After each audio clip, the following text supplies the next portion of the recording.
Good day and welcome. Good to have you. The Bill Michaels Show. We are live. We are here at the Distillery in Grafton. We are all set up and ready to go for this AFC and NFC Championship weekend. And we got to go with it today. Matt Mitchell, our betting guy from the Action Network, going to be joining us a little bit later on today. Also, don't forget we have Wayne Laravey, the voice of the Green Bay Packers, going to be joining us live here at the Stillery in Grafton as well. And then also Mike Clemens is going to be out here today. So we got a lot going on. It's a good weekend. Going into a good weekend. Still, a little under the weather, but you know what? For the most part, I'm so glad to be here. I know it's a little blustery outside. This is one of those days, and I said this going into today, this is one of those days where you take a half day. About 11, right about now is when you call into work, you go, you know what? I'm going to take the rest of the day off. We're going to go ahead and I'm going to get out of here. And then you come out here, you have some hot lunch. And then as there were some pictures over on Facebook, there were some pictures on Twitter, giving away the 55-inch LG big screen TV brought to you by our friends at Global Sight and Sound.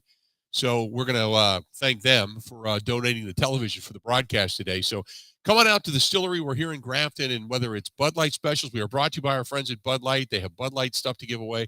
They've got, they got NFL koozies. They've got NFL hats. They got NFL shirts, all kinds of stuff to give away. And then at the end of this show today, so in the next 4 hours, and the doors don't even open till 11, but in the next 4 hours, you can come in and you can get a registration slip with free, no purchase necessary. Come in and get yourself a registration slip. And then for every Bud Light you purchase, you get an additional registration slip. So it's open to everybody, but you get an additional registration slip for every Bud Light you buy. And then after the fact, you get registered for that television.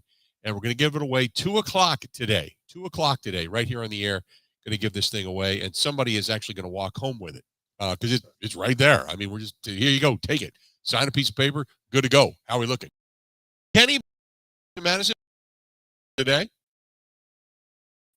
I'm good, Bill. Good night last night at Monks and Sun Prairie for our show with Wisconsin outside linebacker Daryl Peterson. So good conversation there. It's I caught a little bit of it last night, believe it or not.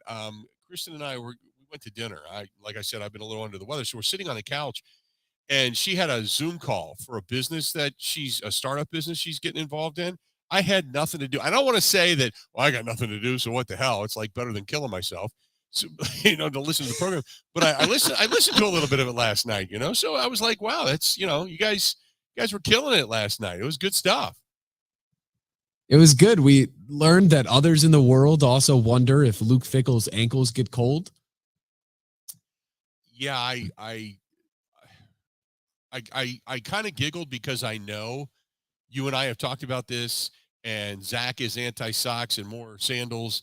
And so I understand all of that. I kind of chuckled a little bit, knowing we're almost to the point where it's a below the ankle foot fetish on the program.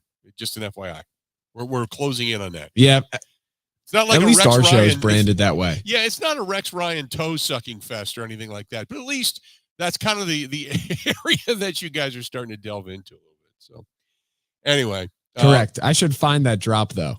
Oh yeah, do that. Yeah, find the drop. That'd be good stuff. So anyway, we got Wayne coming up today. We're going to talk a little bit about the Packers, obviously. I got here this morning at about 7:30 and started setting up and working today. So I didn't watch anything. I didn't watch any sports centers. I didn't watch any Get Up. I didn't watch any NFL Network. I didn't watch anything else. Nothing today. No Fox. So what has been the reaction to the Romeo Doubs stuff? Do you know? I think people saw it and kind of saw it as a non-story. It really is. Kind of expected. It really is. And I know because I saw some people that were tweeting about it, and it made, now we'll play it for you coming up here in a little bit. So hang in there. Okay. But Romeo Doubs was on a national station, and had basically said, look, I don't see Aaron Rodgers. I don't talk to Aaron Rodgers outside of the building, and it's all football. It's all football talk. And, and people were like, wow, can you believe it? Rodgers not associating with his guys. He talks about relationships and this and I'm like, whoa, wait a minute. He doesn't have to. There's no law that says you have to mingle and mix with everybody outside of football. Now, Doubs did allude to the fact that they had a Halloween party and that, he went to a different one than what Rodgers was at, and it was a different team and blah, blah, blah. But beyond that, there was nothing, there's no there to this. But I just found it interesting. It's like if you are, how do I put this?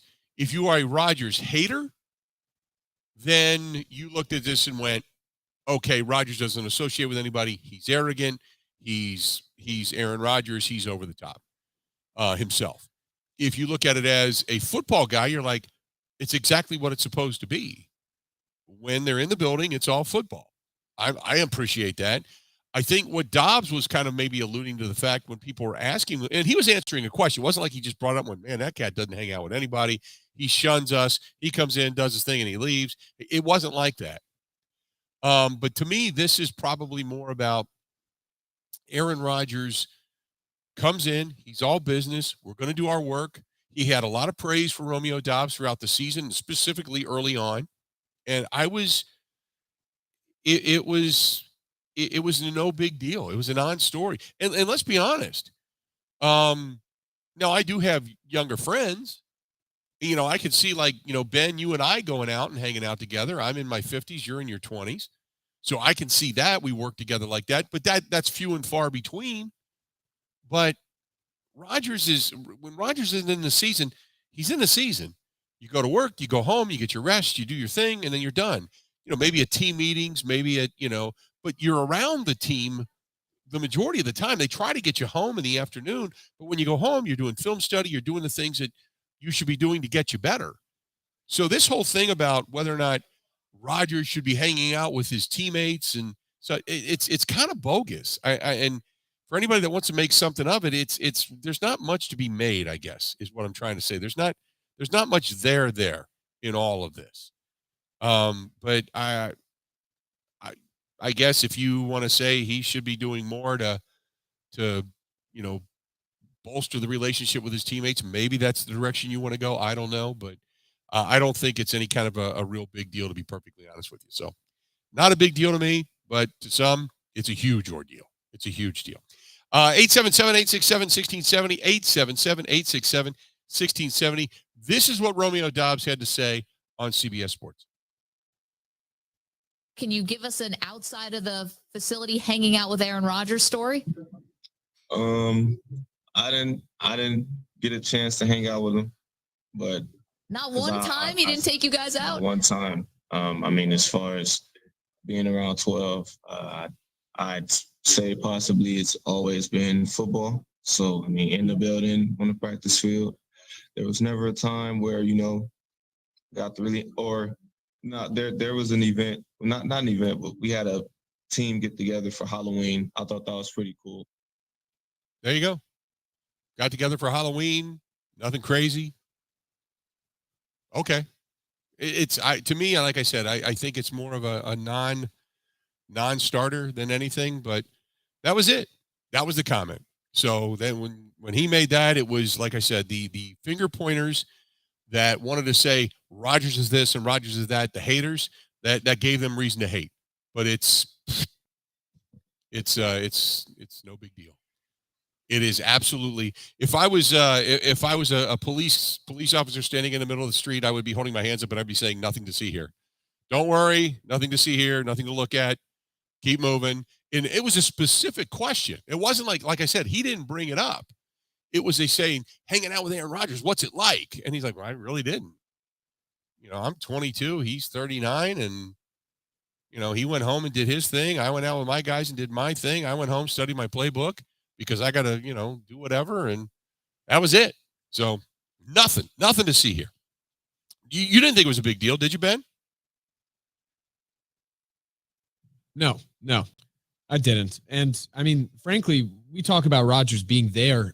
When we talk about being present and building the relationship, we mean at OTAs on the field and how can they get better as football players. That's not ever the story we talk about. So I'm with you. I thought it was nothing. I didn't think it was anything either. So for those that wanted to make something of it, nothing to see here. Again, today we are brought to you by our friends at Bud Light, the official beer sponsor of the Bill Michaels Sports Talk Network. I do gotta go to our guy, John and Howard, who says it's a nice change of pace to talk about foot fetishes, fluffers, tight ends, massive amounts of Chinese porn, and rather than sports all the time. Thank you, John. I don't think we've ever done a whole show on fluffers, foot fetishes, Chinese porn. The only time we ever talk about the Chinese porn is when they pop up. The porn bots start to pop up on the stream. Other than that, we've been pretty much porn free lately. But you never know; it could happen. You could go back to the days. Remember when Favre was in New York, and then the picture with the Crocs came out. Now there was a lot of talk about Crocs back then, but the rest of that, no, we're not going to get into that. Dennis says Barry is who we thought he was. A complete failure as a defensive coordinator, twice fired, twice refused to get an interview for a defensive coordinator position while with the Rams, hired here for only the reason of being Matt LaFleur's friend, keeps his job because of the friendship with LaFleur, will be the reason the Packers have another losing season coming up, and the reason why LaFleur will be fired. Keeping Barry has to be the most idiotic decision by a head coach in many years. The only thing I can say to that is that the year prior to this, they didn't have a losing record, and the defense was pretty good.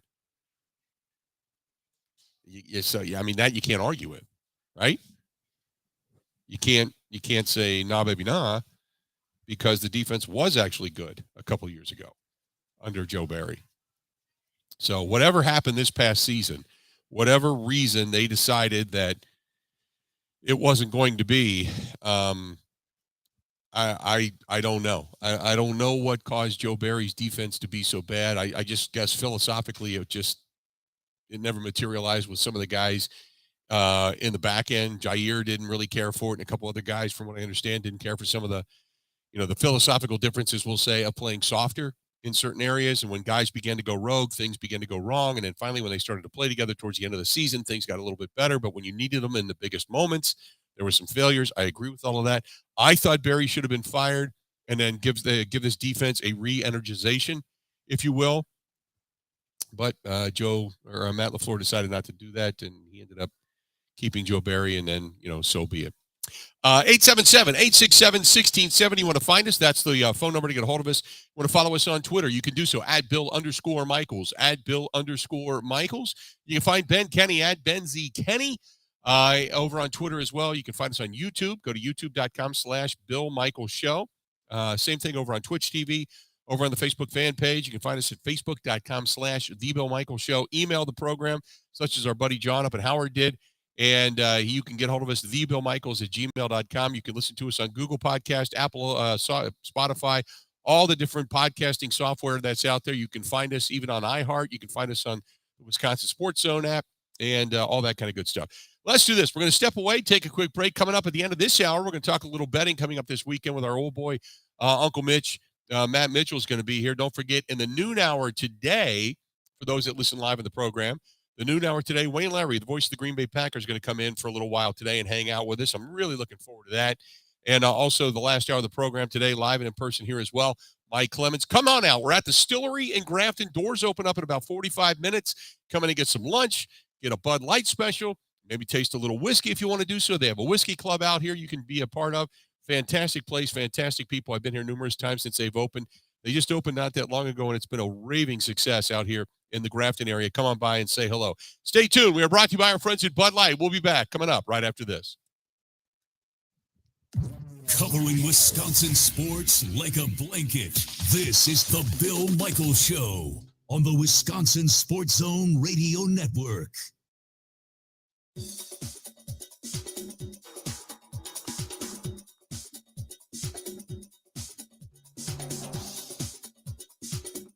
Bill Michaels will resume in 3 minutes.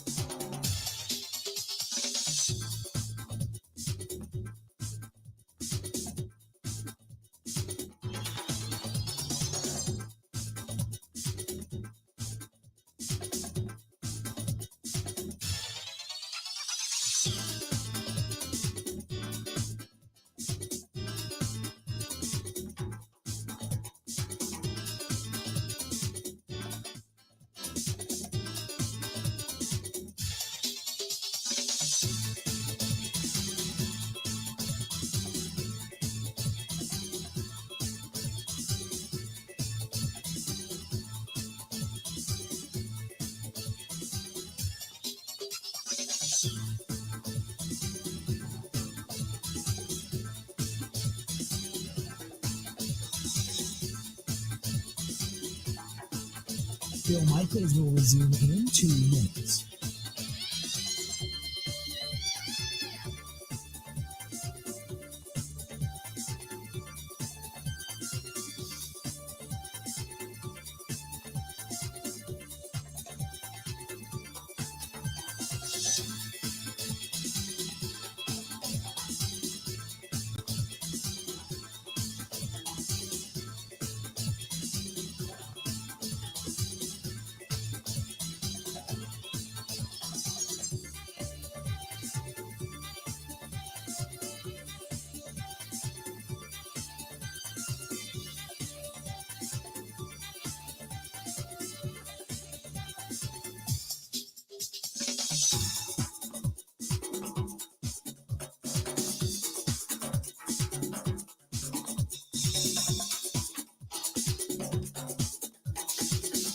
Bill Michaels will resume in 1 minute.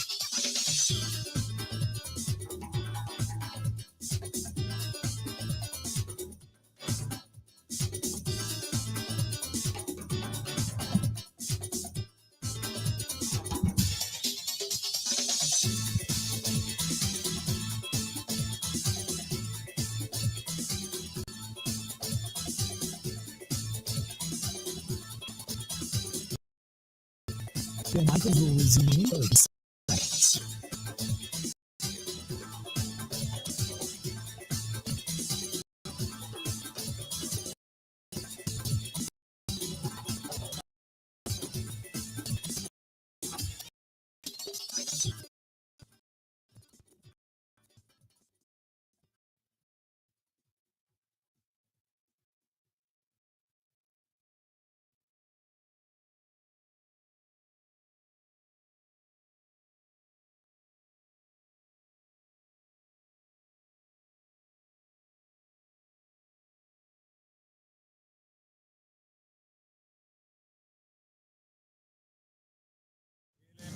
Welcome back to the program. Good to have you. Broadcasting live. We are at the Distillery. We are in Grafton, Wisconsin.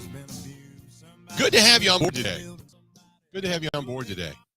It's a nice day. It's one of those days where you look out the window and you're like, man, just kind of chill, Just want to kind of chill today. Not a whole lot happening. It's kind of blustery outside. So come on out and hang out with us. We're at the Distillery in Grafton. The doors open up at 11. Lunch will then be served. They've got Bud Light specials, but the best part about it is we are giving away a 55-inch big screen TV here today, and you can walk away with it. It's not like you got to come in and do specifically anything for it. All you got to do is come in and get registered, and I'm going to get that coming up a little bit later on this afternoon towards the end of the show. Wayne Laravey, the voice of the Green Bay Packers, is going to be joining us here in a little bit too. So Wayne will join us afternoon today. So looking forward to that. That'll be a fun time. So we got a lot happening today. 877-867-1670, 877-867-1670. You want to hit us up, please feel free. Go ahead and do so. Again, 877-867-1670. Marcy says, why is it such a big deal that Romeo Doubs even says it? Now, Marcy, let me back up. Okay, remember, let me kind of preface this again. And this is one of these things where you bring up the comment, and then what I'm saying is there's nothing to see here. He didn't bring it up. He was asked the question, so tell us what it's like to hang out with Aaron Rodgers, or something to that effect. That's the Cliff Notes version. And he just said, look, I really didn't. We saw him at the Halloween party once, but we didn't really hang out outside of the facility. He's all business all the time. That makes sense, right? That makes sense. It's because Rodgers, they're what, 15 years apart in age? Something like that, 17, 18 years apart in age. So, no big deal. And to be quite honest with you, I mean, I go back to years when even going into high school, I didn't hang out with everybody on the team, And that's when everybody used to hang out together, so to speak, or run together. You had your friends you hung out with. Nothing like that. You're talking about professional football players. Go in, get your work done, get out of there, go home, do your study, do your, whatever it is you're going to do, and then get back to the facility and take care of yourself. Otherwise, no big deal.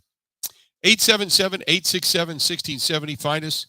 The one thing that was interesting, though, Romeo Doubs did talk about Jordan Love. This is what he had to say. Jordan is real low key, and that's what I love about him the most. Again, he's a humble guy. He's never too high or low, and I mean he makes he makes the right decisions every time. He does everything right, and it's hard to see when you're not around. So, I played against Jordan my sophomore year in college because he went to Utah State, and I went to Nevada. So, just being around him, he's a great guy, great dude.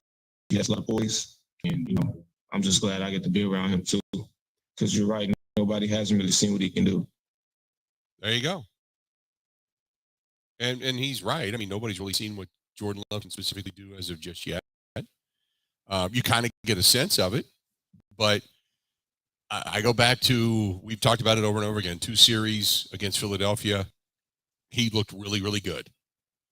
He wowed people. Even he said, though, it was against a soft defense that was playing more prevent, so to speak, than they were anything. So you haven't really seen him do his thing yet when it comes to the NFL and being a starter.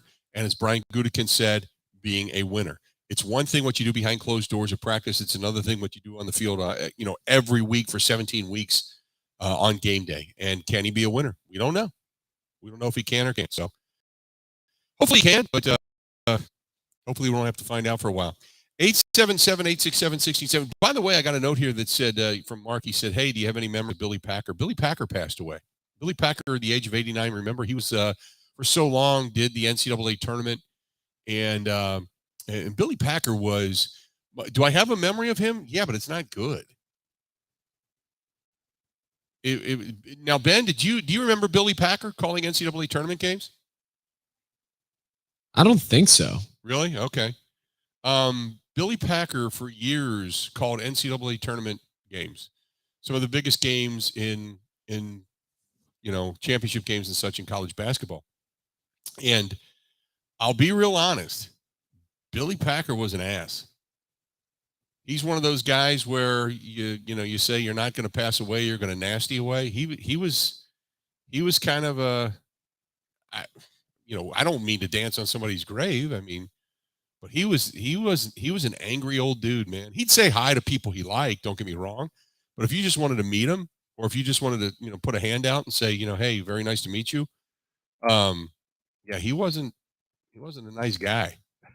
I hate to say it, but Billy Packer he never had the reputation of being a very kind person. He ended up getting into some trouble, I think, in the latter portion of his career. I can't remember if he said something to a cheerleader or something. He got into it with somebody. And that was kind of the beginning of the end. But, it is what it is, So, but Billy Packer passing away. But I'm just being honest. I don't know what else to tell you. I'm just being honest.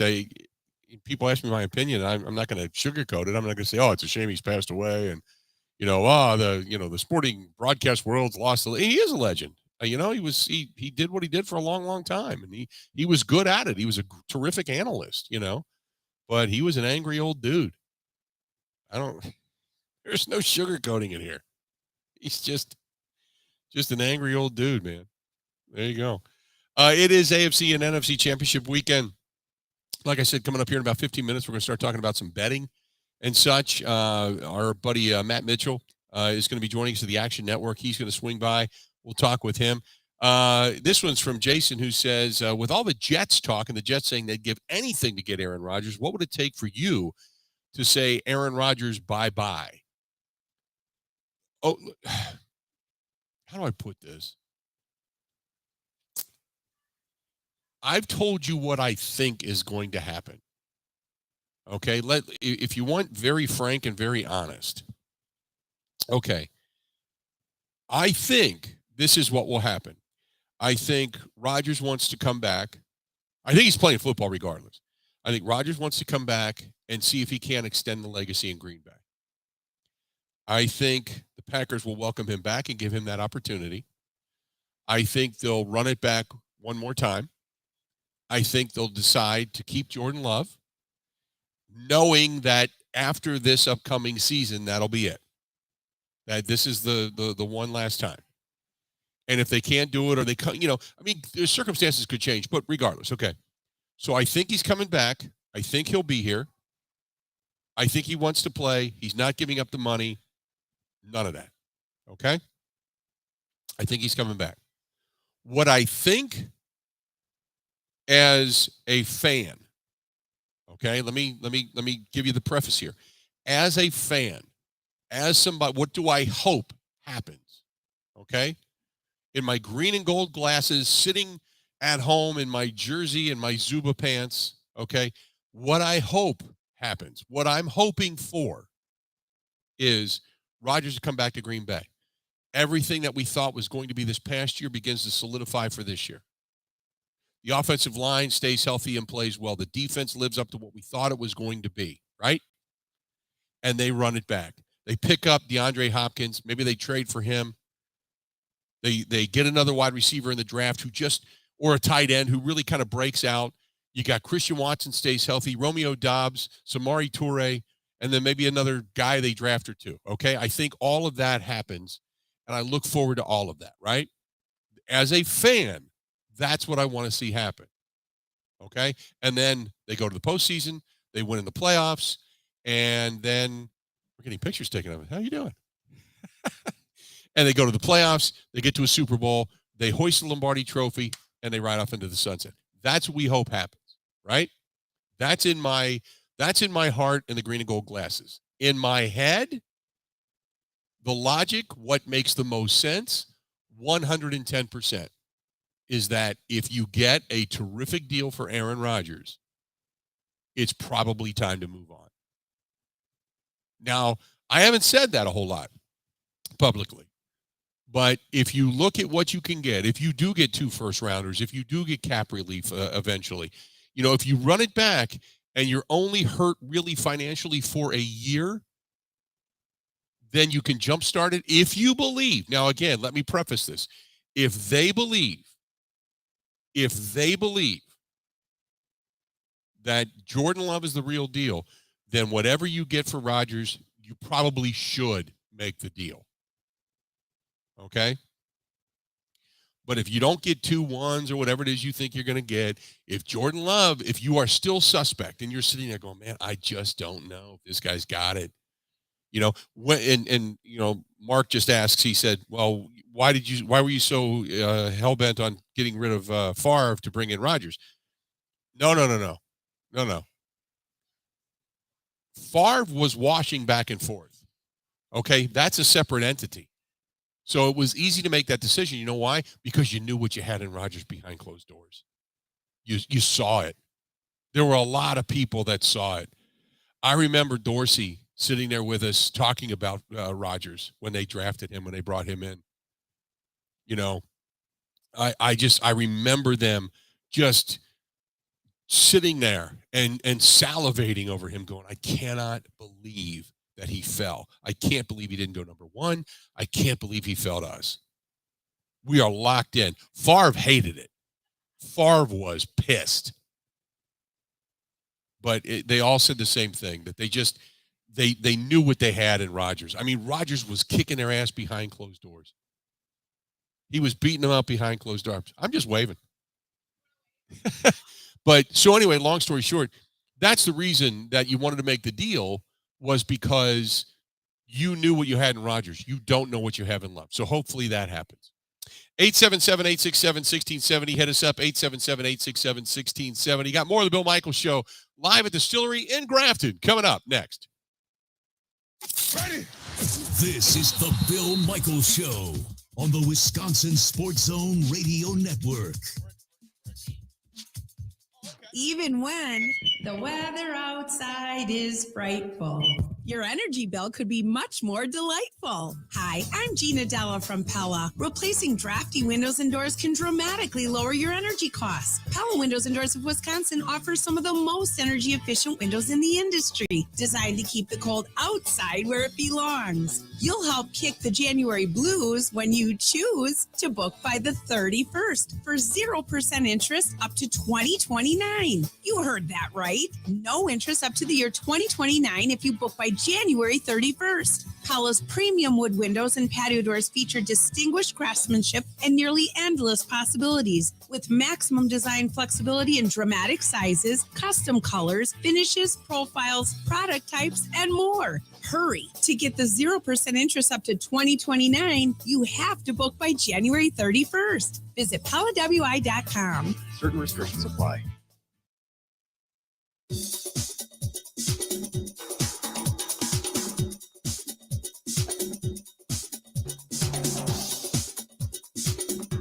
Bill Michaels will resume in 5 minutes.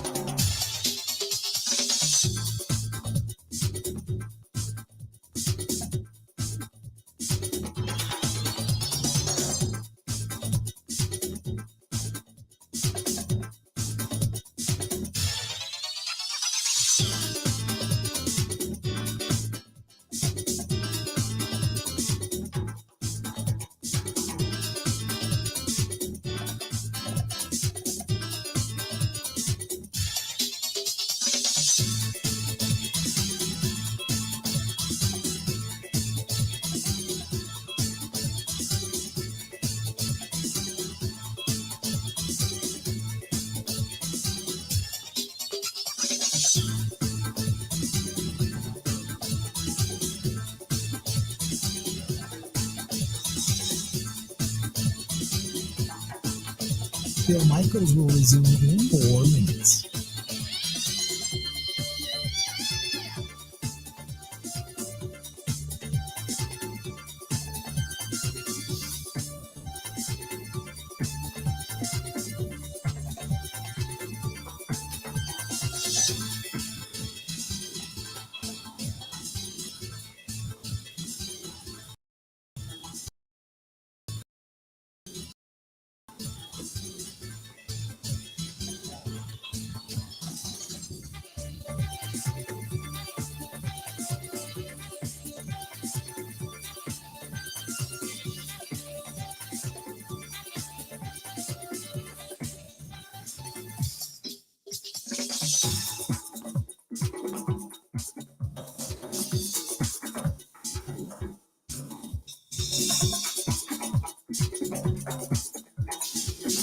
Bill Michaels will resume in 3 minutes.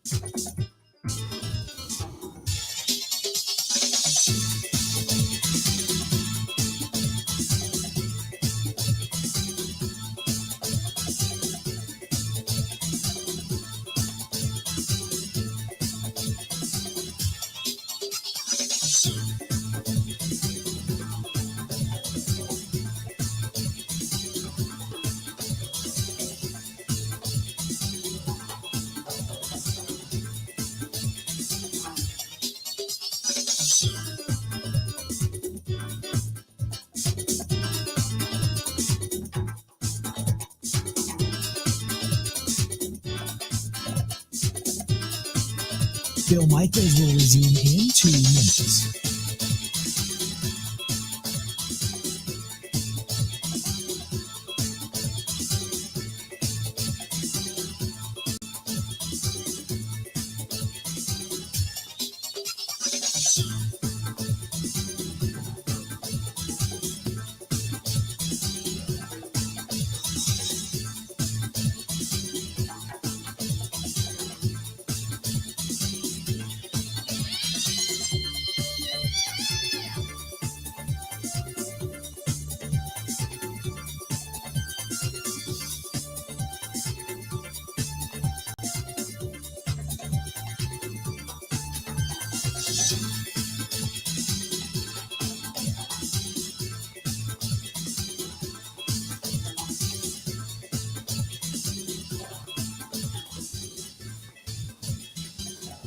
Bill Michaels will resume in 1 minute.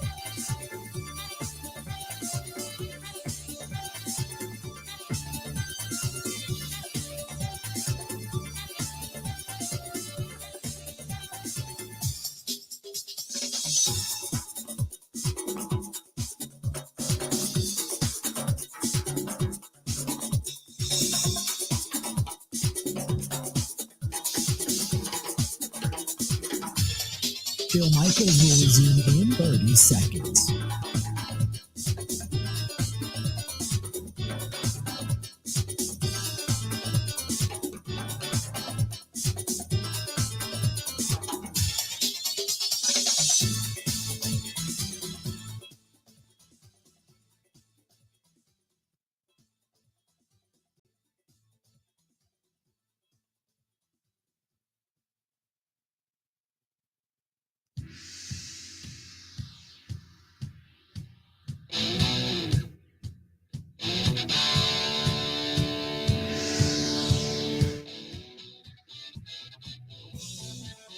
Welcome back to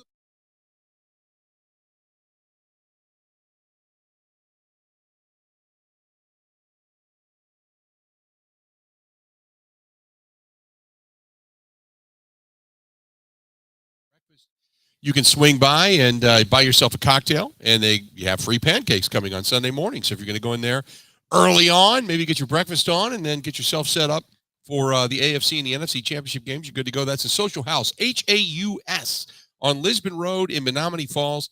Stop in, tell them Dan Dell and the whole staff we said hi, but they're great people. But if you get yourself like a Bloody Mary, a cocktail, free pancakes for breakfast on Sundays. That's not a bad way to go. There you have it. 877-867-1670. 877-867-1670. If you want to give us a shout, please feel free to go ahead and do so. I want to talk about the Pro Bowl and some of the events coming up because I think it's kind of goofy, and I am not at all looking forward to the weekend coming up next weekend. So I want to touch base on that. But PacFan hit me up over on the Bud Light live stream for all of you watching, and I do want to recognize everybody on the Bud Light live stream that are chiming in today. But he said, so then going back to my point in the last segment when I said, it was easier to move on from Favre because you knew what you had in Rodgers. And he said, so then at what point is Goody on the hot seat for screwing the pickup so badly if Love isn't ready yet? And if you don't know what you have in Jordan Love, if indeed you do trade Aaron Rodgers away, that's a great point. What I'll say to that is that he has hit on other draft choices. The drafts a couple of years ago, not overly good, right? So the Jordan Love pick is Goody's legacy pick. Okay. Behind that, he had A.J. Dillon, he had Josiah DeGuara. Who else was there? John Runyon was there. So he had some guys that were sustainable off of that. Then you had, obviously the 2021, you had Stokes, who was out last year, ended up with a bad ankle. Josh Myers, who has played pretty well. The Amari Rodgers third-round pick has stunk, and they cut him loose. There's Royce Newman, T.J. Slayton. T.J. Slayton, if he comes on and plays pretty well, that'll be a nice pick for them as well. If Eric Stokes comes back and plays well, you go back and picking up Rashawn Gary, Darnell Savage Jr., Elton Jenkins. Those three guys out of 2019, two number ones and a number two, turned out great. Jay Sternberger, again, a third-round pick, nothing there. And then you have Jair coming out of 2018. But out of 2018 and 2019, out of all those picks, and I think there's like 15, 16 of them, 4 are with the team. 4. Gary, Savage, Jenkins, and who am I thinking? Jair. So when you talk about a general manager being on the hot seat, you look at the overall job that they've done, the fortification of the team. But you're right. I mean, the legacy pick, the one that he's being the most known for is Jordan Love. And it's not that Jordan Love, who knows? I mean, if Jordan Love turns out to be a pretty good quarterback or above average, so be it. But the timing of the Love pick is what threw the monkey wrench in the gears of this whole thing. That's it. But I think overall, specifically, you go to this past year, wouldn't you say that, you Quay Walker and Devontae Wyatt, both, Walker was one of your leading tacklers. He's got to get better at the run. We all know that. Okay. So you can point that at me, but remember, he's a rookie. So you can say, well, wait a minute. He doesn't defend the run very well. Okay. That's fine, but take that out of it. He played pretty well. Devontae Wyatt, when he had his chance after Dean Lowry went down, played pretty well. Christian Watson, he showed everybody flashes. Now, two things Watson has to do. One, get stronger in the offseason. Okay? We can all agree on that. Got to get stronger in the offseason. And two, he's got to have hands. He has got to get stronger upper body, and he's got to have hands that grab a ball and hang on to it. Because you can't have a guy that's a downfield threat but continually dropping passes. And then we don't know what you have in Sean Ryan. And again, Sean Ryan, that's your third-round pick. The Packers are where third-round picks go to die, basically. But Romeo Doubs has looked pretty good. Zach Tom has turned out to be pretty solid, as an offensive lineman. He may be a starter at the right tackle position going into next season. Kingsley Ngabare, when Rashawn Gary went down, he surprised a lot of people. Played pretty well, right? And then Samori Toure really kind of made up the back end of this draft, just being a wideout who is kind of a project. So this draft actually, on its face, was probably pretty good in a lot of senses. So when you talk about Goody and what the legacy will be, the legacy is going to be Jordan Love, but you would judge Goody overall by what he's been able to do to fortify the team. But wouldn't you have to say, short of the drafts from a few years back where there's only 4 remaining players, wouldn't you have to say he's done a pretty good job with everything? I mean, if I had to give Brian Gutekunst a rating, I'd probably give him a B. If I'm going to go like a grade, I'd probably give him a B. B minus, maybe B to B minus. You have 4 picks out of 2 years draft that are still with the team, and that's unacceptable. But since then, it's been pretty good. But the Jordan Love pick, as we all know, threw a monkey wrench in the whole system. But it also brought to light a lot of the issues that Aaron Rodgers was having with the team and the team was having with management. And since then, those bridges have been gapped. And those gaps have been bridged. So I think as a general manager, there's been a lot of trends in the right direction. It's just this year, a lot of things fell short. Now, and I do give him credit because when he went to the podium for the postseason presser, and he started talking about supporting Matt LaFleur and supporting his decisions and such, he also very much pointed out that's Matt, that's on Matt. I think I've got pretty good players on this team. There's some talent here. We feel really good about the situation we're in. We feel really good about the position we're in, right?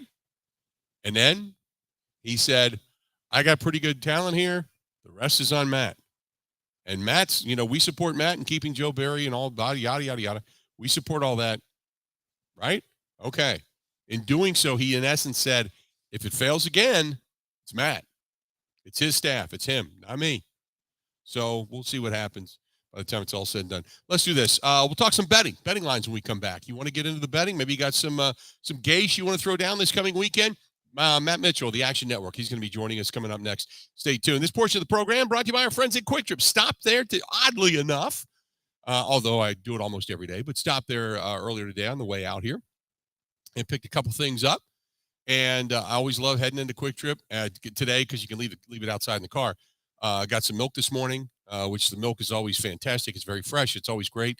But got some milk, picked up some wheat bread for the weekend because I'm probably just going to hunker down this weekend. I don't think tomorrow night I got a dinner, but everything else, I think we're just going to kind of hunker down and take it easy. So picked up a couple of necessity items, and I grabbed a Red Bull when I was in there today. I got 2 of them, as a matter of fact, because when you buy 2 of them right now, the 8-ounce cans, you get 15 cents off at the pump. So I figure for what I spent on 2 8-ounce Red Bulls, I'm going to make it back in spades at the pump because I'm going to get that off when I fill my car up. My car right now is under a quarter tank of gas. So you always get those kind of rewards, man. And gas has gone up. I don't know if you've noticed, but gas is going up again for some inexplicable reason. It's skyrocketing. It's up like 40 or 50 cents in the last couple of weeks. So get a hold of our friends at Quick Trip. Use your Quick Rewards card, man. You are good to go. I love Quick Trip. Love it.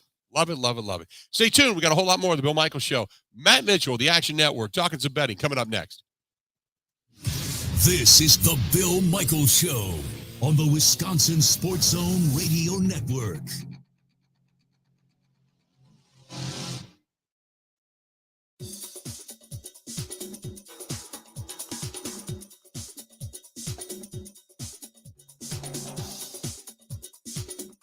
Bill Michaels will resume in 3 minutes.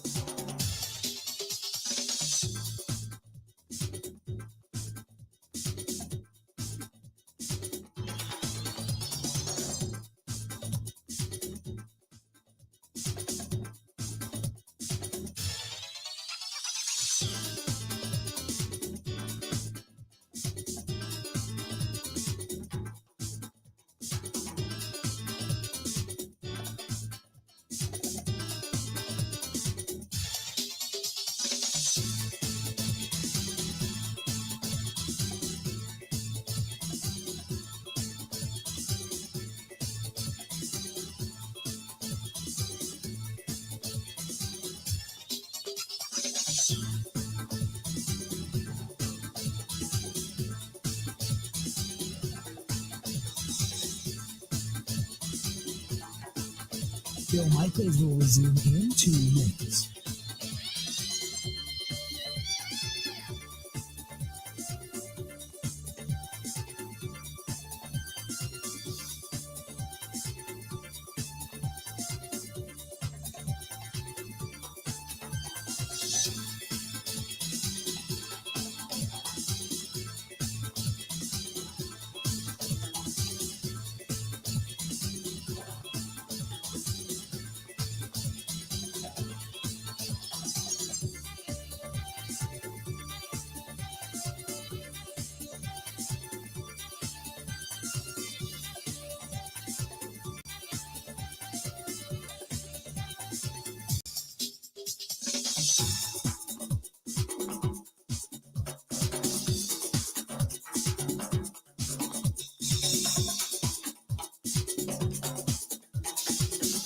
Bill Michaels will resume in 1 minute.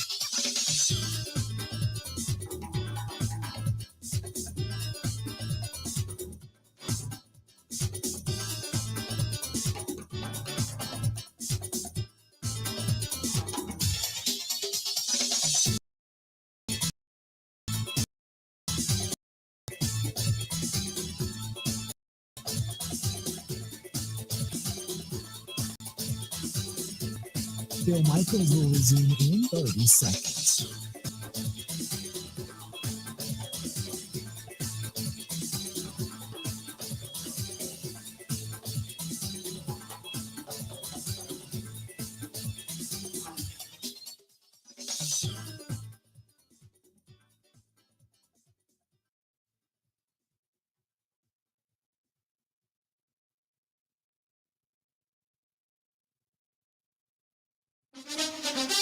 Now, here's Mike Clemens. It's the AFC Championship game Sunday at 5:30 at Arrowhead Stadium. The Bengals against the Chiefs. The Bengals practiced again outdoors yesterday. The forecast for Kansas City is partly sunny with temperatures in the 20s. Are they ready for the cold? Bengals wide receiver Jamar Chase. We don't play in every weather.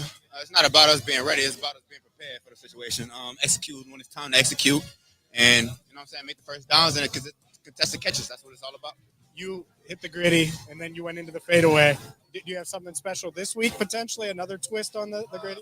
I've been saving that gritty for a long time, like really long time, bro. I've been doing that, but I just never bring it out. I don't know what the hell I'm going to do, honestly, man. I'm just going to go out there and have fun. Head coach Zach Taylor on dealing with the pressure of a conference championship game on the road. The buildup is really outside our building in terms of the magnitude of these games. Yeah, we understand that there's an AFC Championship on the line, but our guys generally don't feel the pressure because of that. It's just, let's get ready with this game. Let's go out there, put our best foot forward, and if we play great, then we're going to have a great chance to win. The Chiefs held their practice outdoors. Quarterback Patrick Mahomes seems to be doing okay despite that sprained ankle. Did treatments begin right after the win over the Jaguars? Yeah, I was able to do some extra testing just to make sure everything was good, not after the game, and then get a few things done to help the treatment kind of start off. And then the next few days has just kind of been, all day thing where you're just doing either treatment or rehab.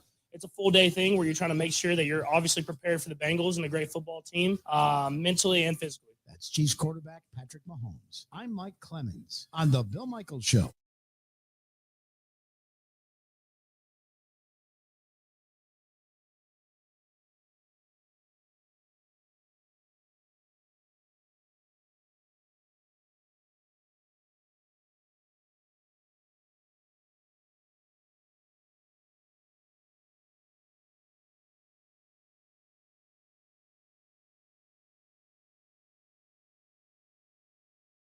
show up today, only for those that are actually in the house. Giving away a 55-inch big screen TV today right here at the program. So, and we're going to give it away at 2 o'clock today. So come on in and say hello if you want to. Give us a shout. Joining us now, our buddy Matt Mitchell of the Action Network. You can read his stuff, Old Boy Uncle Mitch, over on Twitter, or go to Action Network HQ on Twitter to follow them as well. Matt, how you doing, man? What's going on? I am doing great. It's the penultimate weekend of the NFL season, so a lot of excitement here at Action Network. Let's talk about first of all, we'll get into the two games, but are there prop bets that you're looking at specifically going in? Because now there's not a ton of betting because there's not a ton of games, so the prop bets are becoming fashionable. You're talking about Joe Burrow yardage. You're talking about number of touchdown catches and such. I know 1.5 for like Jamar Chase, or 1.5 touchdown passes for Joe Burrow and for Patrick Mahomes and company. So give me your thought on some of the prop bets that you might want to look at. So you're absolutely right. Prop bets have never been more popular, and the smaller the slates, the more popular prop bets become, because people like myself who just want lots of action, prop bets are a great way to create a full dance card for yourself when there's only a couple of games. We have a guy named Gilles Gallant. He lives out in Halifax, Nova Scotia. His specialty is anytime touchdown scores. He has a number for this weekend. I think his favorite is Devonta Smith, anytime touchdown, George Kittle, and Tyler Boyd of the Bengals. Those are three of his favorite plays. And if you want to get real froggy, parlaying those kind of anytime touchdown scoring opportunities can have an absolutely gonzo payout, because you're looking at 5-to-1 kind of parlays, or if you can parlay them into first touchdown score, those of course give you enormous boosts and give you a lot of excitement right as the game kicks off. So Devonta Smith, George Kittle, Tyler Boyd, those are three names to note for this weekend. Okay, I'm going to hang on to that and pay attention to some of those odds. I know that there's one of the ones is like overtime, whether any of these games go to overtime, if any game has a walk-off win.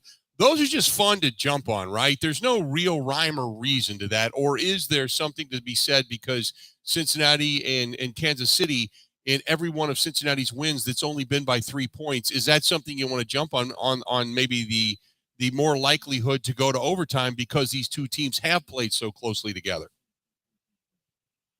Yeah, those are so tricky. Situational props like that are typically heavily juiced and difficult to predict because they're so difficult to model. So many things need to break right for a game to go into overtime in your favor and out of your favor, and you're kind of never safe. That's almost like the opposite of a first touchdown score, where very little of the game would matter to you until the last 5 minutes, because avoiding a regulation win or loss can be very tricky. But this is an absolutely bananas conference championship weekend. Two remarkable things I learned from our director of research. This is the first time that both games will likely finish under a field goal either way on the spread since 1998. So wow. It's an absolutely unusual amount of parity in these Final Four teams. And it is the first time since 2010 that no team 10-1 or better entering the preseason to win the Super Bowl has made the conference championship game either way. It is a wild finish here, and the first time since I can remember where you could very, very easily make a case for all four teams to win the Super Bowl without question. Okay, let's get into the game themselves. And the line has been fluid because of Patrick Mahomes. It went from Cincinnati being favored to now Kansas City giving a point. It was even. So give me your thoughts on all of this right now. It looks like the Chiefs are favored by a point at home. Cincinnati's had their number 3 in a row. Some people are betting just because they've won 3 in a row, there's no way they can do the fourth one, which other people are starting to jump on. Mm-hmm. Give me your thoughts in this game.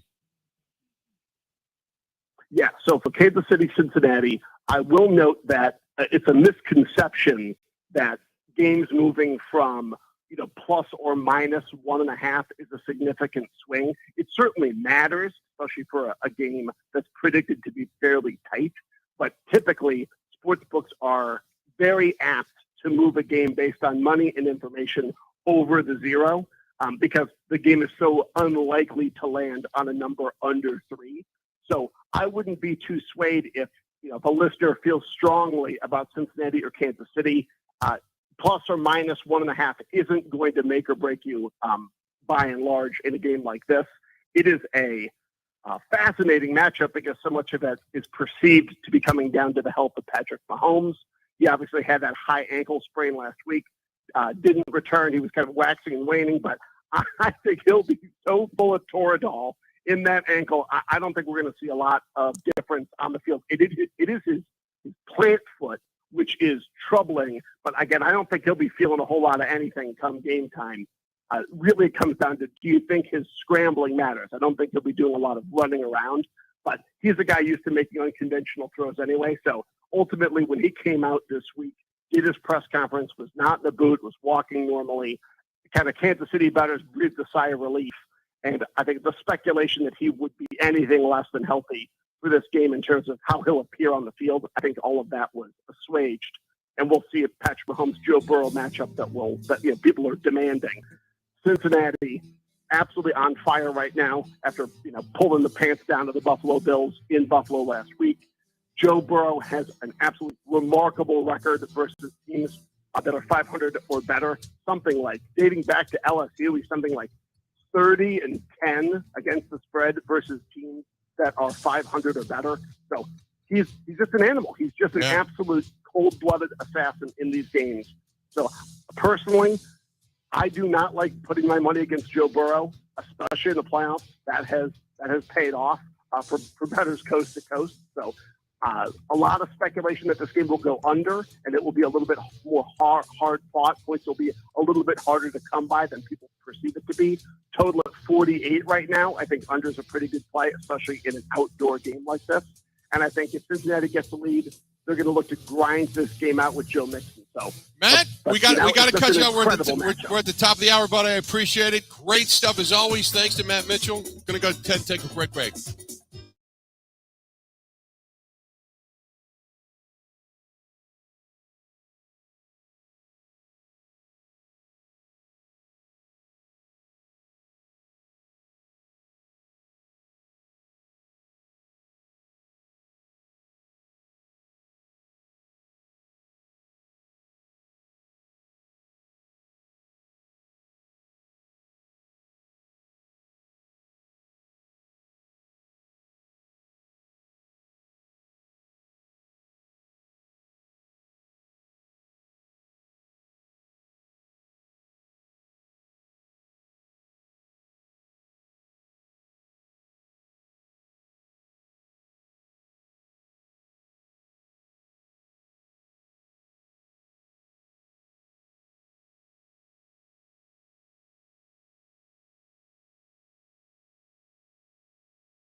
Welcome back. Hour number 2 of the Bill Michaels Show. We are live. We are here at the Stillery. We're in Grafton, Wisconsin, which is where you can find us.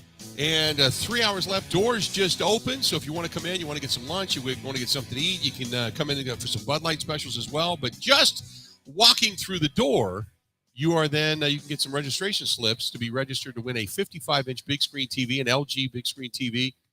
And we're going to be giving that thing away at the end of the show today. So for whoever walks through the door, that's it. It's not like it's going to be 1 in 10,000. It's going to be 1 in 50, 200, 100. I have no idea however many people walk through the door. But that being said, you can still stop in and get an opportunity to get registered for that big screen. And then every Bud Light you get gets you an additional registration slip. So, if you and your friends all have, maybe 10 Bud Lights along the way, if you got 10 friends and you got to have 10 extra entries, there you have it. So maybe somebody in your group walks away with it. And then for the AFC and NFC Championship games or for the Super Bowl, you can be sitting at their house watching it on the 55-inch big screen TV. Thanks so much as well to Bud Light for being a part of the program. So Ben, has there ever been a time, and I feel bad because usually we have 5, 7, 8 minutes with Matt Mitchell, and he just kind of gives us a couple of quick thoughts, and I wanted to get a couple of prop bets in. Matt Mitchell was a wealth of information just on that AFC Championship game, wasn't he? Oh, yeah. And I think the insight into Mahomes' status and how much that could play in is valuable. The bigger thing is when lines move like we've seen it, right? When you go from 1-point favorites to 1-point dogs. I don't know. These games are both so close, something he was also hinting at. When you talk about overtime, when these spreads are this close, it's a toss-up. It feels like both total toss-ups this weekend. And the fact that Mahomes came back yesterday, practiced again, I think he didn't practice as hard. Maybe there's more to this. Maybe there's, it was sore yesterday, which I would expect it to be. But he still went through a full practice, and that's one of the reasons that the line has shifted. Not a lot, like he said. It just 1.5 point, 2 point shift is not a lot. If it shifts 4, 5, 6, 7, that's a lot. But just to shift it a couple of points, it's not overwhelming. But does it make you think differently about this game, knowing Mahomes is kind of ready to go, so to speak? Or do you think of the exact same? Because as thinking, so I'm not changing anything. You know what I mean? Oh, yeah. It changes nearly everything how you look at it because of how the outlook has shifted since the injury. And I think you did a great job yesterday in the context of if you shoot up the ankle, there could be a time where it wears off and you're just on adrenaline. But I mean, that's the biggest key to this game is whether he can actually be healthy and operate at full power, if you will. Yeah. The fact that we've seen him out of practice and seen him without a boot, I mean, he is acting like he's going to be full go. It changes everything with it. I don't know. I still think it'll play in whether we see him get hit or whether he can't extend plays like we see him do it. But I don't think it'll be the thing that changes everything. Yeah, I don't either. And the fact that he's on the field, he's going full go. I would, if I'm a Cincinnati fan, I'm thinking to myself, you're getting the full boat of Patrick Mahomes until you see that he can't. That's the way I would approach it. Like I said, I think defensive philosophy is going to be you go after him and you see what he's got. And then you back off, and then come second half, you unload on him. But you kind of got to – that's again, considering that the game is probably really close, whether you're up by 3 or down by 3, really close by half. And then in the second half, when that shot begins to wear off is when you get after him. And because you remember, you go in – at halftime, he'll receive some type of treatment, but they're not going to shoot it up again. You can't do that within you can't shoot that thing up within, I think, like a 24 or 48 hour period, or maybe even longer than that, if I'm not mistaken.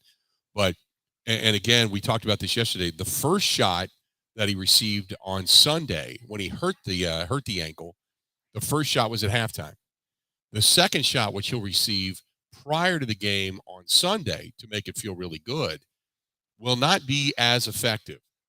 Every time you get one of those shots, it's not nearly as effective as it was in the original. So that being said, you kind of wonder what he's going to be like when he goes in at halftime. It stiffens up a little bit. You come back out in the cold, and then you begin to run around, and the shot begins to wear off. Then you really get a sense to see what it is he's going to have. But if I'm Cincinnati, I am preparing for the full boat. I've got a spy on him early. I don't want to let him out of the pocket. Keep him in the pocket, and then hit guys at the line of scrimmage and just see what they got before I start just saying, hey, Patrick Mahomes is hurt, so we're going to play a little bit back. 877-867-1670. Like I said, we're at the Stillery. We're here in Grafton. If you want to come on by, in about an hour from now, and less than an hour from now, Wayne Laravey, the voice of the Green Bay Packers, is going to be joining us here at the table and coming by. So if you want to come in and see Wayne and say hi to Wayne, come on over. Also, Mike Clemens is going to be joining us in the last hour of the program. You can do that as well. So Mike will be here. So we got the full boat that's going to be on site here today. This is from Art, who writes in quite frequently and says, if you are the defensive coordinator for Cincinnati, why would you not pressure early Patrick Mahomes and see if you can hit him? I'm not saying you have to hurt the ankle, but he has to take a couple of hits because you're not hitting him. It's not like Jalen Hurts. Hurts is going to get hit and hit early because they want to see what, not that you're looking to hurt him, but you're looking to run through him. You're looking to plant him. And you want to see how that shoulder sustains. He's got an upper body injury. Whereas Mahomes, this is not Bounty Gate, okay? But this is machismo men playing football, hitting each other as hard as they possibly can. So make no mistake about it, you are going to see guys go after these quarterbacks. I mean, Ben, that's probably the number one thing that they're talking about in Philadelphia right now is the shoulder of Jalen Hurts, right? If he takes a hit early, can he sustain? Is it going to be re-injured? How bad will it be? All that kind of stuff. That's what they're talking about, right? It really isn't after last week. That was the entire week leading into the Giants game because of the weeks off and how he didn't look sharp to end the season. But after that game, no, the talk is really what Purdy's going to be able to do, how much of the quarterback advantage there is, and then just which parts of the defense or which parts of the matchup are scary. Part of that is the coaching staff. It could be Debo and Kittle and all that. But really, there's a lot of confidence that everything's lined up right and everyone is healthy. I don't think there's much concern of Hurts. I don't look at I was today coming in and early on to some of the national stuff listening. And one of the things that I found interesting was the discussion of Brock Purdy. They've won 7. He's won 7 in a row. He's obviously won a playoff game now. It's whether or not that defense can beat up Jalen Hurts to the point that Hurts makes a mistake where Purdy just basically manages the game. And Pac-Fan says Toradol can be given for every 4 to 6 hours. I don't believe that in the shots. I just don't. I don't think Toradol can be given like that. I know that I've taken stuff like that from my back in the shots, and I don't think it's I don't think you can. I think maybe I'm wrong. I don't know. Maybe I'm wrong, but I don't think you can take it that frequently. Anyway, long story short, I look at the Brock Purdy thing, and it's one thing to win at home and have the support and kind of that energy inside Levi Stadium. It's another thing to be going to Lincoln Financial, and not necessarily when you're sitting on the sideline or on the field, and when you're playing on the field and listening to the crowd and the roar and all that kind of stuff, and making it really loud and difficult for you to be able to hear the signals coming in and call your signals going out. But then he's got to take it on the sidelines, and he's got to listen to it. And if he makes a mistake, it's going to get even worse. And it's whether or not he can block all that stuff out too, and be able to kind of, put all that behind him and not allow the jitters and the nerves and everything to take effect. It's been amazing, though, what he's done. I mean, for Brock Purdy to get himself a win, it's just remarkable that he's been able to do this and be able to win consistently down the stretch. However, the other thing to think about is when you get into the postseason, has this guy have some kind of different elevation that everybody whiffed on? Watching this guy fall as a quarterback in the National Football League in the draft, does he have some kind of an intangible? I'll say this, he did a really good job at game managing for the 49ers, but the Cowboys had opportunities to win that game, and they just didn't take advantage of it. Numerous opportunities. The mistake on the punt where they fumbled away the punt, they had opportunities to win that game, and they just didn't do it. So you got to wonder if Brock Purdy is able to handle adversity, and if they fall behind, let's say they fall behind early, and they have to abandon McCaffrey running the football, can Brock Purdy alone be the guy with the arm that can be sustainable enough to get a win? I don't think he can, Ben. This is unlike anything he's probably ever felt before. I don't think he can, but do you think he can? I don't think it would be him necessarily. I think he can just because of what he has around him and what the coaches do to help him out. A lot of the drives we see him execute and they score touchdowns on, a lot of it is yards after the catch. Like, he does a great job of extending plays, right? And if you're playing zone, which you kind of have to do given all of the skill they have with Debo and Kittle and Ayuk and McCaffrey, he extends plays, he finds guys in the zone, and then their players are just hard to bring down. So we see him propped up a lot by others, not to take away from him making good plays. So I don't think it would be him. I don't think he would be the story, if you will, right? Like, everyone will gravitate to it. Oh, right. Mr. Irrelevant, going to the Super Bowl. But if they win and if they play well on offense, I don't think it's because he is miraculously good. I think it's because everyone props him up, though that won't stop ESPN from going with that narrative and all that. No, which kind of stinks, right? Because it's one game. And one game, I don't believe in totally changing the narrative. Like, if Hurts loses this game, everyone's going to come on. Oh, look, he can't win the big one. Can't beat a good defense. It's like, he's had an amazing year. And sometimes stuff just happens. Sometimes you just don't get it done. 877-867-1670, 877-867-1670. You want to hit us up, feel free to go ahead and give us a shout. We appreciate it if you would. You can give us a shout there. You can also hit us up via email at thebillmichaels@gmail.com, thebillmichaels@gmail.com. Got plenty of stuff coming in on the Bud Light live stream as well. Go ahead and give us a shout there if you want to chime in. So by all means, go ahead and do so. This portion of the program brought to you by our friends at Skipper Buds. Skipper Buds, the official boat provider, if you will, of the Bill Michaels Show. And thanks to our friends at Skipper Buds who say don't forget to see them at the Milwaukee Boat Show. They're going to be at the Wisconsin State Fair Park. Go over and say hi to our buddy Todd. Skipper Buds has a big selection of yachts, pontoons, sport and deck boats, fishing boats, and yes, the best in water sports, jet boats and such, but it's cruisers, four winds, Mastercraft, Tyga, Scarab, Starcraft. They got it all, Smokercraft. But get a hold of our buddy Todd. Todd is the GM, and he's the guy that can make you the best deal. They got terrific salespeople, but Todd's the GM, and he's the guy you go to and say, hey, I'm looking for the deal. I'm looking for a trade. I'm looking for new. I'm looking for used. That's the guy to go in and talk to and say hi to him. We're going to go ahead and take a quick break. Again, we're broadcasting live at the Distillery. We're in Grafton, Wisconsin. If you want to come by and say hello, you can. And in addition to that, we're giving away a 55-inch big screen TV here on site today. Stop in and say hi. We got a lot more coming up right after this. Covering Wisconsin sports like a blanket. This is the Bill Michaels Show on the Wisconsin Sports Zone Radio Network. Even when the weather outside is frightful, your energy bill could be much more delightful. Hi, I'm Gina Della from Pella. Replacing drafty windows and doors can dramatically lower your energy costs. Pella Windows and Doors of Wisconsin offers some of the most energy efficient windows in the industry, designed to keep the cold outside where it belongs. You'll help kick the January blues when you choose to book by the 31st for 0% interest up to 2029. You heard that right. No interest up to the year 2029 if you book by January 31st. Pella's premium wood windows and patio doors feature distinguished craftsmanship and nearly endless possibilities, with maximum design flexibility in dramatic sizes, custom colors, finishes, profiles, product types, and more. Hurry. To get the 0% interest up to 2029, you have to book by January 31st. Visit PellaWI.com. Certain restrictions apply.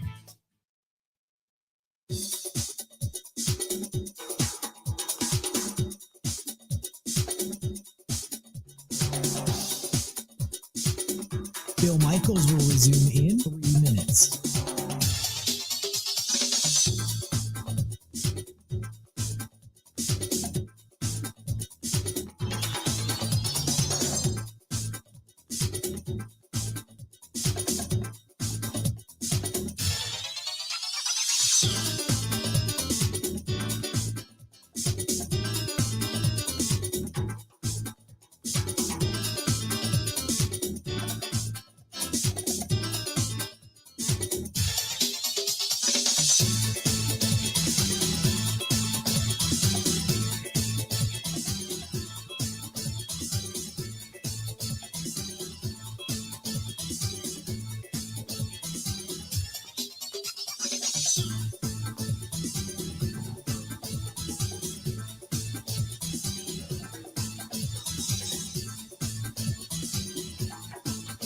Bill Michaels will resume in 2 minutes.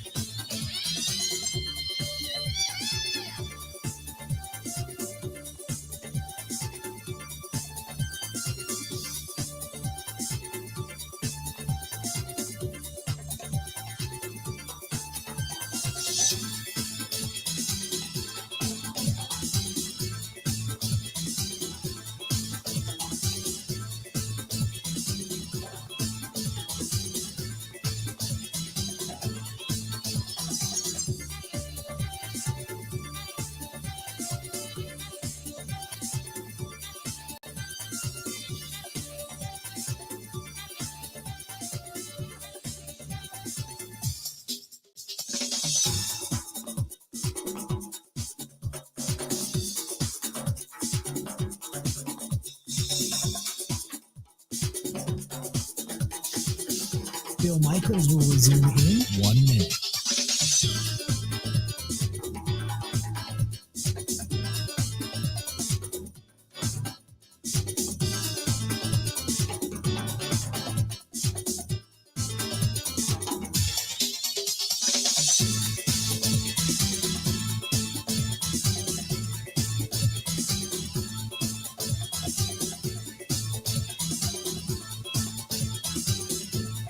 Bill Michaels will resume in 30 seconds.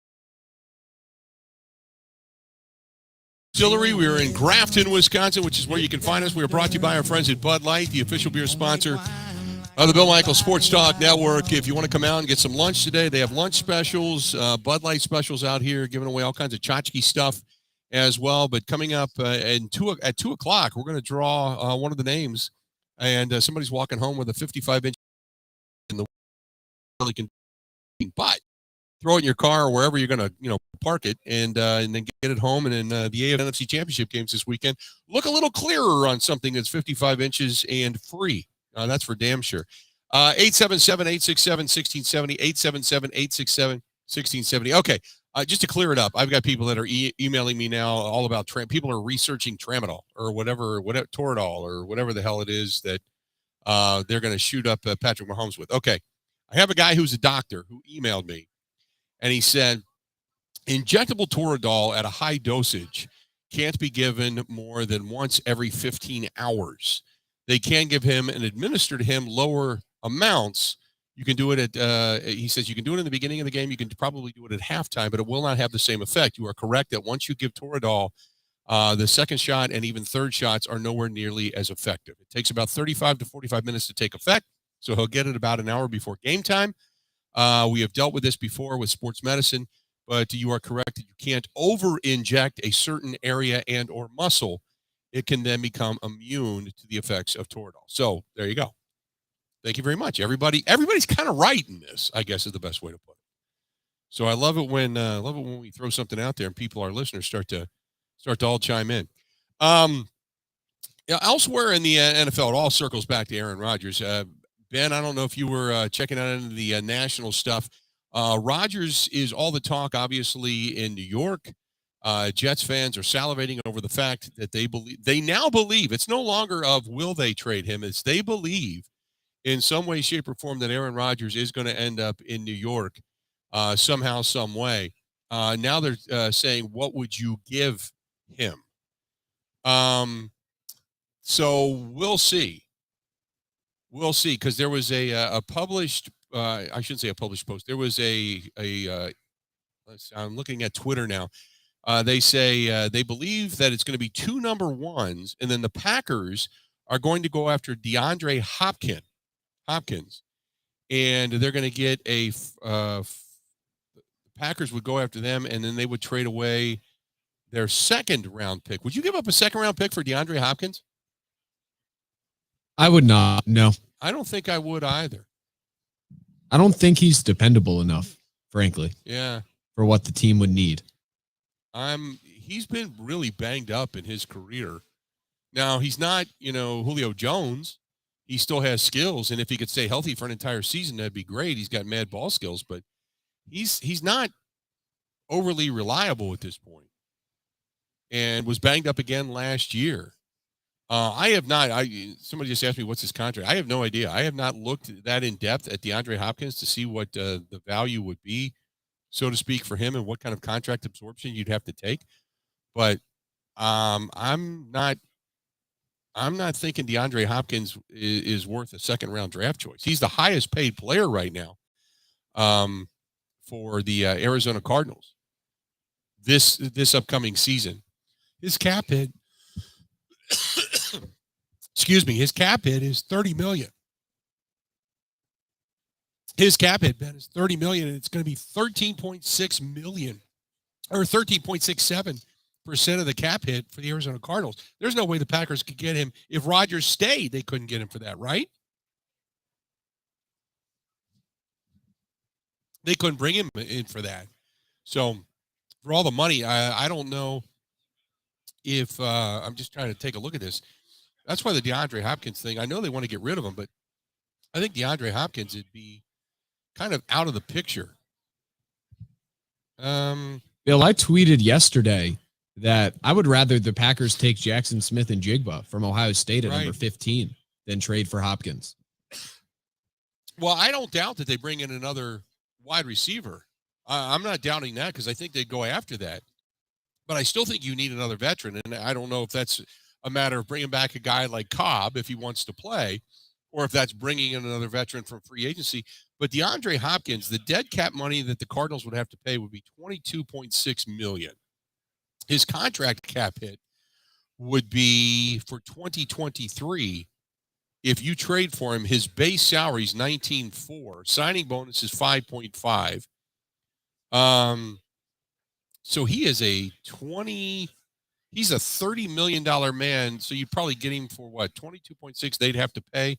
So $8 more million you'd have to account for. I don't know if I'd be doing that for DeAndre Hopkins. That's a lot of money for a guy who has not been able to regularly stay healthy, in my opinion. But I agree with you. I would love to see they're going to if they don't draft another wide receiver, then most likely they're going to go after the tight end position to add an additional weapon there.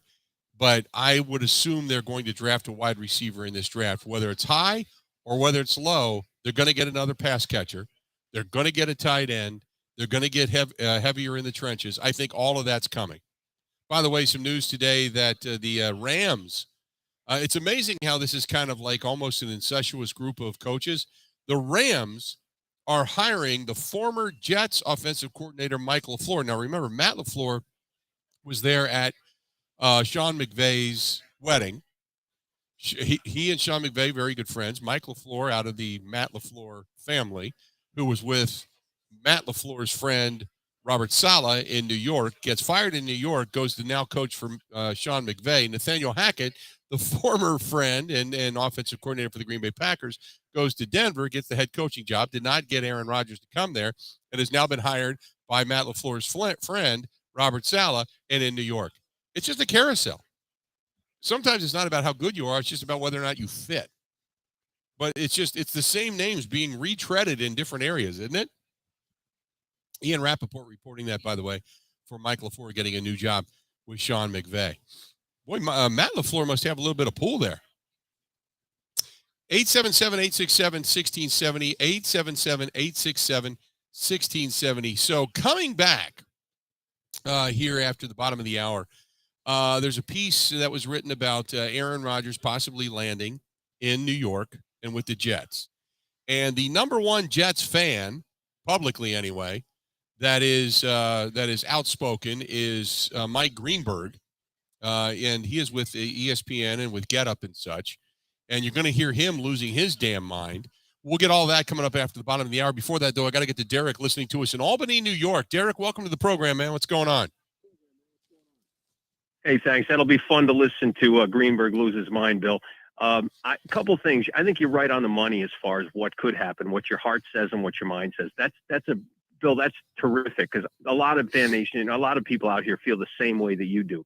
Is we know what we want, we know what would be ideal, and then it's like, okay, what do you think will happen? I think no matter what happens, Bill, let's say we run it back, and whether we're 6-11 or we win the Super Bowl, next year's got to be it. It's got to be. That's a definitive point, and I'm glad you made that.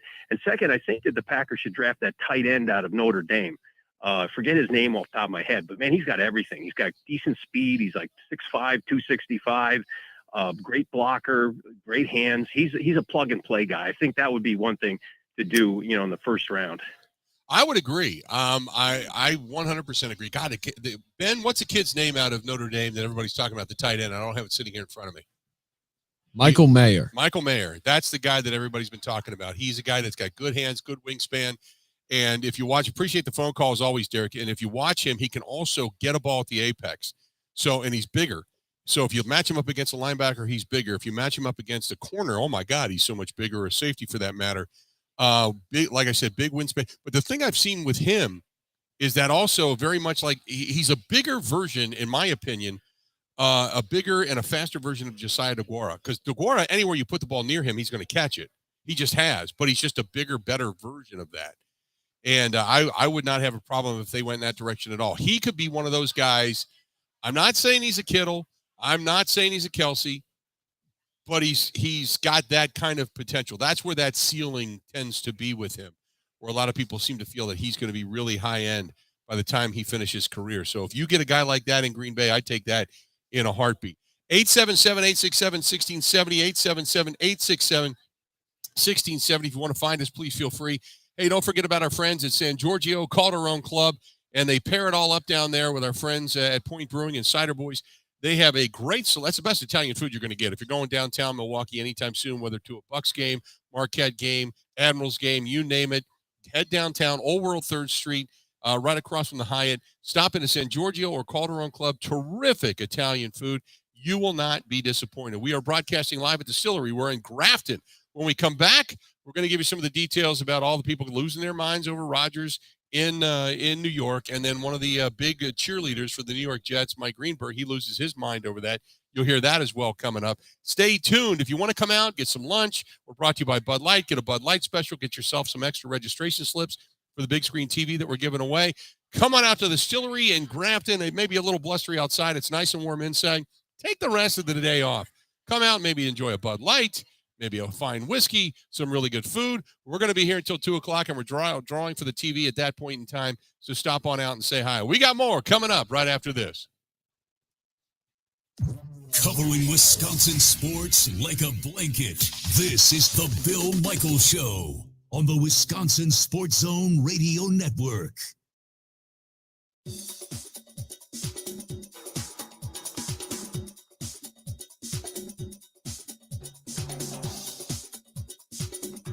Bill Michaels will resume in 5 minutes.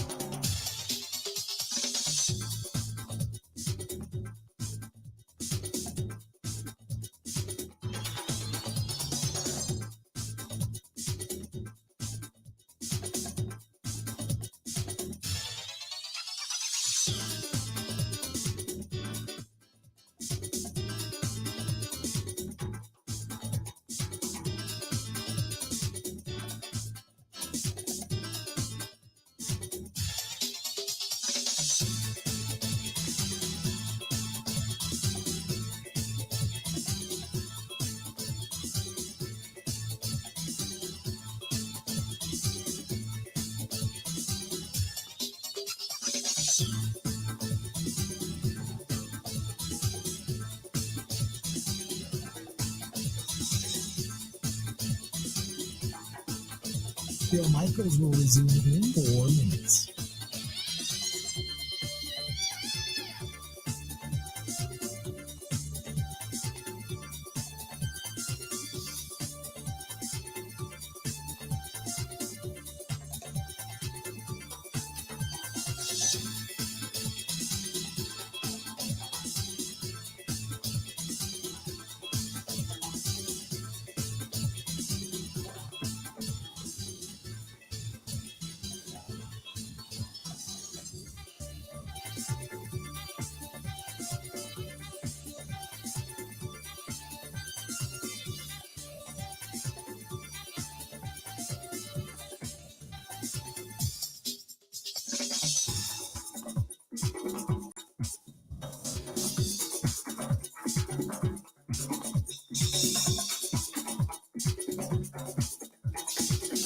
Bill Michaels will resume in 3 minutes.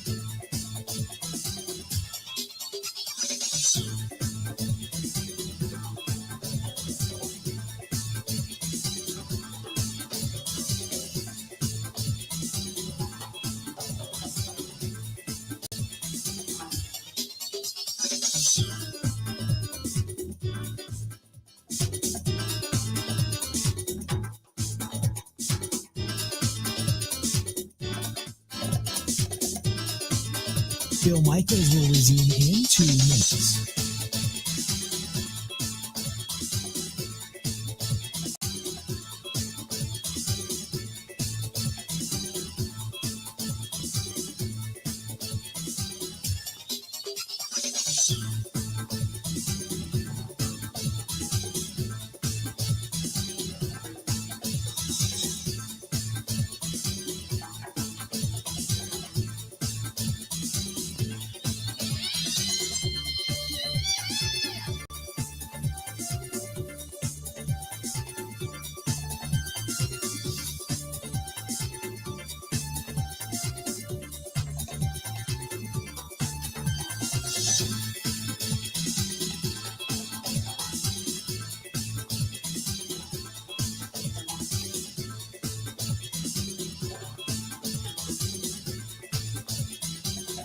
Bill Michaels will resume in 1 minute.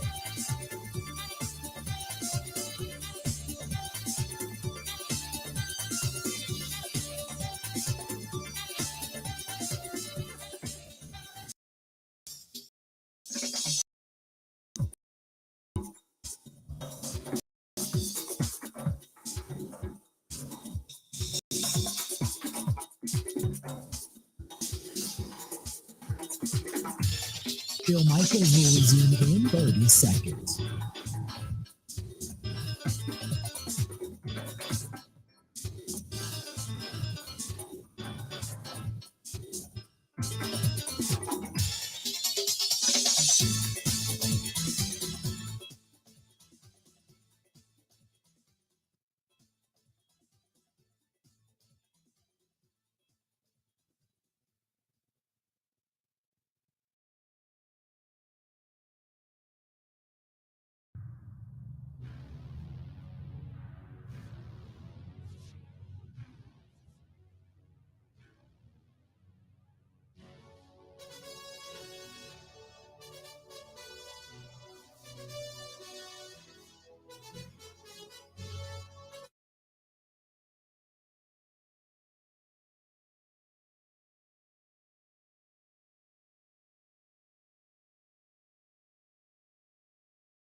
focus on what we got going on the defensive side.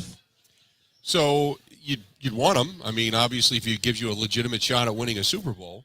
Again, all the speculation that's flying around, I still don't buy into it. The only thing that I would be concerned with is if you hang on to him, and what we saw this year was significant in the sense of the loss of any type of skill and or ability.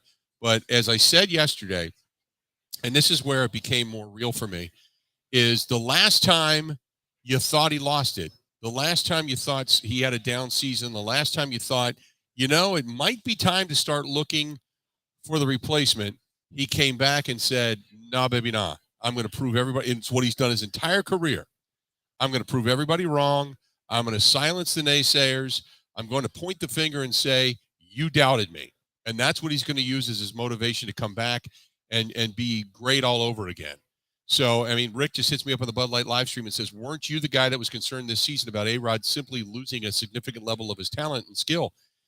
He looked slow, and I've said that. He looked a step slow. He looked decision-making wise, just a little tick slow. It's to the eyeball test, I guess, might be the best way to put it. But he looked a step slow. So to answer that question, yeah, I was one of those guys that had a little bit of concern. I'll admit that. I was one of those guys that said, he might be declining a little bit, but I think overall he's going to also be the guy that comes back this year and plays extremely well and then points the finger at all the naysayers to say, see, I told you so. And you doubted me and everything else that kind of goes along with it. But I just get a sense that run it back one more.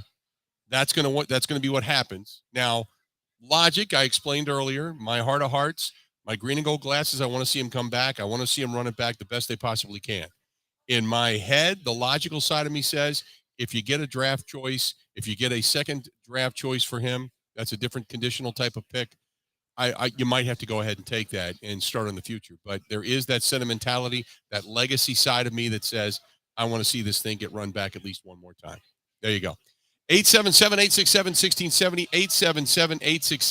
877-867-1670. Let's go to our buddy Lewis listening to us in Eau Claire. Lewis, how you doing today, man? What's going on? Happy Friday, unit. I'm doing good. Good, bud. Just kind of a quick thought here. I think Mark Murphy's been on record as saying he didn't want another scenario similar to 2008 where it becomes kind of a spectacle here. I guess as a fan, my only request is that the Packers make the best decision regardless of public perception. I don't want the Packers holding on to Rodgers too long or passing up a good deal because they think Jordan Love's not going to be very good for a year or two. I guess do you foresee a scenario in which the Packers wouldn't do the most sound thing for the football team just because of public perception? Yeah. To answer your question, honestly, yeah. I think it's in Aaron's hands. I don't think it's in the team's hands. I think for the most part, what makes sense is to probably trade him away if you get enough for him. But I appreciate the phone call. But I think that, to answer your question, I think they'll try to run it back. I think I've said it before. I'll say it again. I think that Mark Murphy wants another Super Bowl before he leaves, which is in a couple of years. I think Rodgers wants to get another Super Bowl in Green Bay. He has wanted to be the most decorated quarterback to ever play for the franchise when it comes to the Super Bowl era, which would give him 2 Super Bowl wins and 4 MVPs and numerous accolades. He would be then considered the best quarterback in Green Bay Packer history in that sense. I think there's legacy riding on that, and I think he wants to do it one more time. And I think that's that may be part of the reason they didn't make a coaching change with Joe Barry and company, because you don't want to upset the apple cart and start making changes now and then knowing you're going to try to run it back one more time. After that, you can blow the thing up, because then you're kind of starting over. But for the most part, that's all the sense that I get in that. So to answer your question, yeah, I can see them doing that all over again, without a doubt. 877-867-1670. Find us. We certainly appreciate you being here. We are broadcasting live out here at the Distillery in Grafton, Wisconsin. That's where we're hanging out. The Stillery is open. The doors are open. Packed house in here. Not on a wait or anything like that, but just about every table full. So if you want to come out for a terrific lunch, by all means do so. Bud Light bringing you a lot of specials today. And when you come out, you get registered for the 55-inch big screen TV. We're giving it away coming up in a couple of hours. Don't forget, coming up here in about 15 minutes. The voice of the Green Bay Packers, Wayne Laravey, is going to join us here at the Distillery for about a half an hour.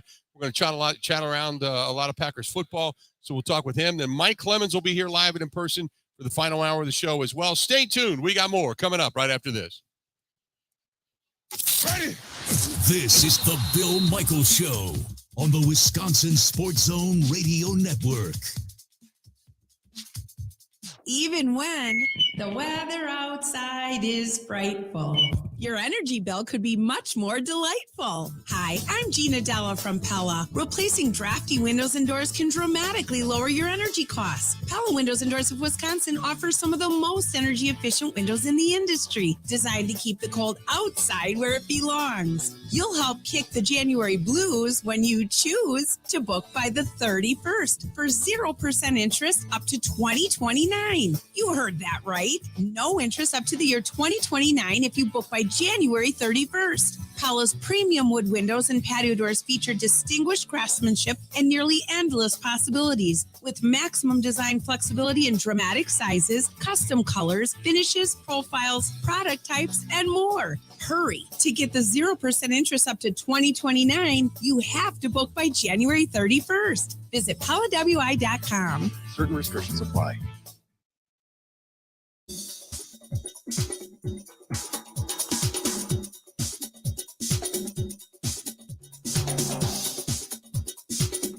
Bill Michaels will resume in 3 minutes.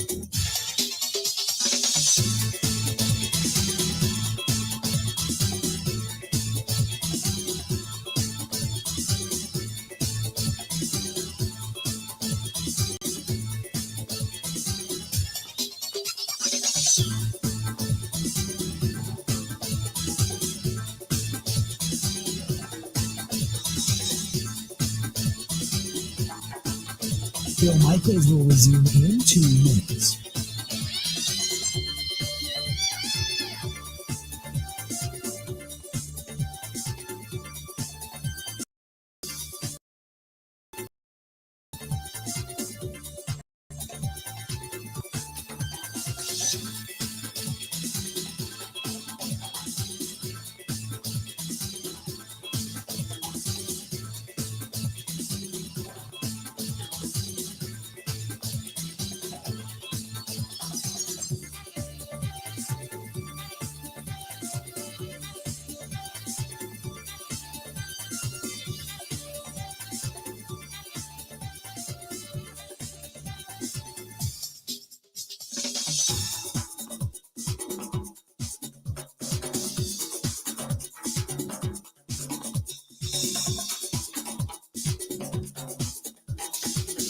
Bill Michaels will resume in 1 minute.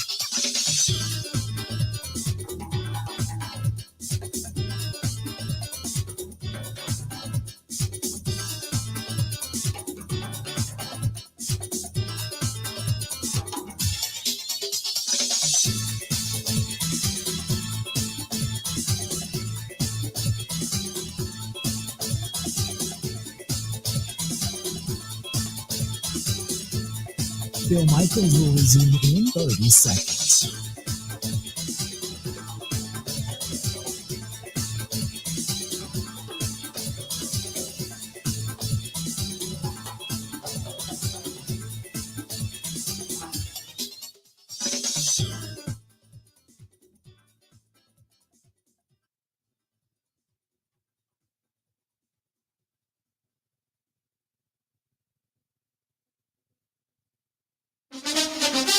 Now, here's Mike Clemens. It's the NFC Championship game, Sunday at 2 o'clock at Lincoln Financial Field in downtown Philadelphia. The Eagles against the 49ers. San Francisco defensive coordinator D'Amico Ryans has been interviewed by several teams for head coaching positions. Ryans was asked how Eagles quarterback Jalen Hurts has improved in the past year. Jalen's looking a lot more comfortable in the offense. And scheme-wise, it seems like they put in more concepts that he's more comfortable with, and he has a really great command of the offense. He's decisive with where he's going with the ball, and he's surrounded with a lot of playmakers.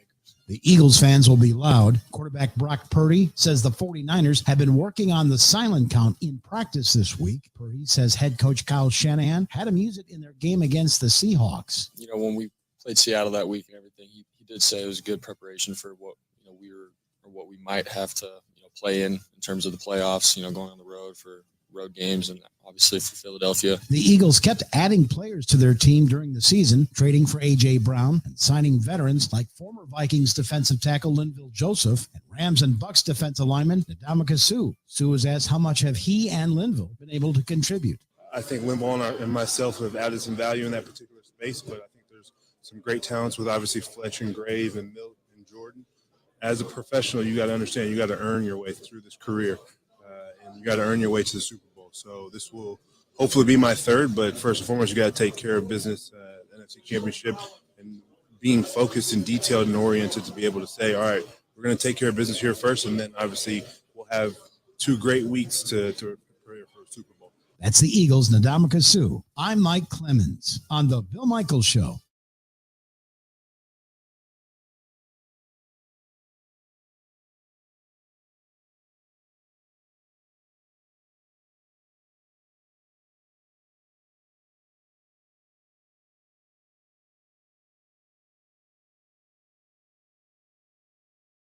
Mal Medical, treating guys with ED all over the state of Wisconsin, beyond the borders, 98% success rate. It doesn't matter where you're at in the state or outside of the state for that matter. Call them 414-455-4451.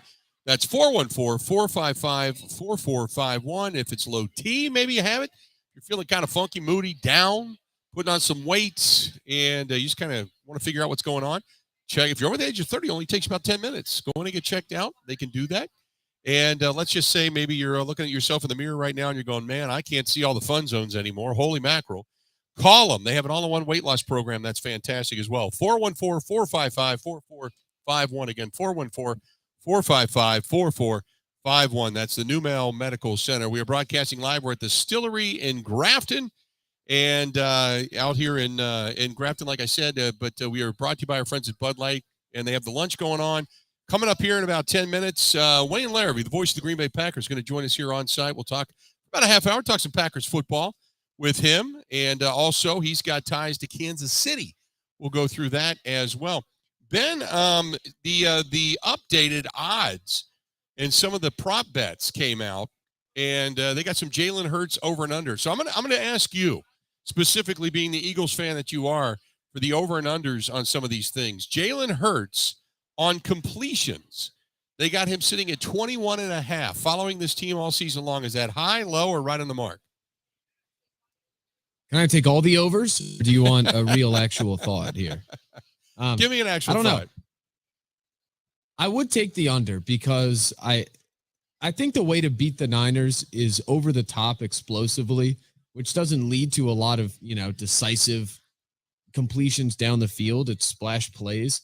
And with what the Niners do, I know they're strong up front, but the Eagles are better off if Hurts is running and if Sanders is running and if they can get it going in many ways. So I don't think the volume will be that high. I think they'll try to control the game on the ground at least and wear that defense out and then connect on some plays over the top. So I'd take under. Okay, taking the under. All right. Now you've got the rushing yards for Jalen Hurts sitting at 48.5. Does he take off and run more in this game? Or does he stay in the pocket and try to avoid hits from that front four of the San Francisco 49ers? It's a lot of yards, but I'll take the over. And it's tough because Fred Warner is probably the best in the business there at inside linebacker. It's probably on him to stop Jalen when he does that. But I'd take the over. Especially like if the Eagles are playing from behind, that's when we see those completions really happen. Right. And it's when he does run, but if they play contain and they just drop everyone back, he can't get explosive on the ground game. So I'd take over because I don't think the Eagles will be down. Next one is, will Jalen Hurts have a rushing touchdown? You can bet the yes or the no side. Easy. Obviously, 110 for the yes, negative 140 for the no.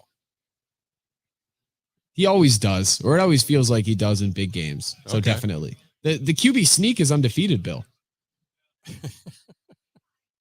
You're giddy about the QB. And frankly, sneak, if we yeah. talk about, come on now, if we talk about how the Packers can really get better next year, it's embrace the QB sneak. They're trying to throw it 40 yards down the field on 3rd and 1. I know. Why don't you just sneak forward for 2 yards and keep the drive going? Right. We've talked about that time. That's one of those things. It's like a sore spot. You bring it up and then I begin to itch. You know, it's like a bad rash where we talk about that. It's 3rd and 2 and they're throwing it 40 yards downfield. Yeah. I still get anxiety over that. I still get like acid indigestion just thinking about it. Okay. One more. And that is the total passing yards for Jalen Hurts, 249.5. Does he throw for 250 or more? I would take the under again because I think that's all game script. What's the weather If they're like? down, What's the he'll weather throw a like in lot. Philadelphia this weekend, by the way? I still think it's going to be warm. It's going to be really nice, like mid 40s, I believe. Okay. So it's not going to be dastardly. It's not going to be snowing. It's not going to be windy. None of that kind of stuff. No, except for beer being poured and or thrown, if you know what I mean. Okay. Which, So like, you know, Bill, everyone's on their parade about snowballs and Santa Claus. So it's good. I think people are getting it out of their system this week. What is the over and under? They've got it at 3. The over and under of the shots of the Rocky statue. Oh, God. I hope it's 0. He's not real. Like, come on. He There is are better real. things to show. He is real. He beat Apollo Creed. He beat the Russian for the Americans. He is real. Then again, Bill, people are calling Brock Purdy Brocky now. Oh, and geez. I cannot stand for it. Right, yeah. Okay. I know you got your own isms there, and one day we're going to have a sports psychologist on the program, and he's going to find you to be one hell of a study. I don't doubt that for a minute, man. All right, coming up here in the next hour, we should be joined here shortly by Wayne Laravey, the voice of the Green Bay Packers. He's going to be here.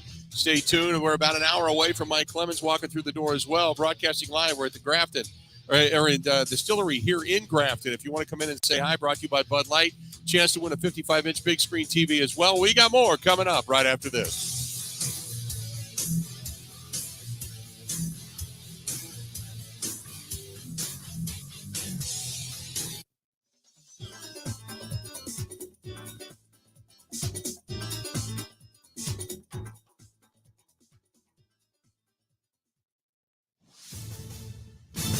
This is a Wisconsin Sports Zone update. Well, the Bucks are in Indiana. It's where they're going to take on the Pacers tonight. They'll do so with Giannis Antetokounmpo knowing he's the captain of one of the All-Star teams, with LeBron James serving as the other captain. It's after Giannis earned the most votes of any player in the Eastern Conference. It could be the 3rd time he served as captain, his 7th starting nod in the All-Star game overall. The reserves for the team is going to be announced next Thursday. The team's not going to be drafted until just before the game begins on February 19th. Tip tonight, Indiana is set for 6. Turning to the Badgers, they're going to be back home tomorrow to face Illinois, and a little desperate for a win. They've lost 5 of 6 to fall into a tie for 9th place in the Big Ten. However, they could get some help back as guard Max Klesmit could make his return after missing the last 2 games due to a facial injury. He told EWBadgers.com that the injury suffered against Penn State last week led to 16 stitches, most of them inside of his mouth. He was able to return to practice yesterday, has a chance to play against the Illini tomorrow. Tip there is set for 2. For nearly 40 years, ABC of Wisconsin has been helping men and women transform themselves into well-paid, productive members of their construction teams. Today, we have 2,000 active apprentices in 10 different skilled trade programs, and we educate individuals in more trades than anyone else. To get your career started, go to buildyourcareerwi.org or just search online for ABC of Wisconsin. Well, the Packers are still waiting on quarterback Aaron Rodgers to make his decision on whether he wants to play again. The team hasn't set a deadline for him to make the decision, but he said he won't hold them hostage by delaying it. Rodgers didn't announce his decision until the first week of March last year. He's also downplayed the noise around a possible trade this offseason until he makes an actual decision. He's certainly aware the team could decide to move on. And the Badgers are finishing up the second week of their winter workouts under new coach Luke Fickell. With this Wisconsin Sports Zone Network update, I'm Zach Heil.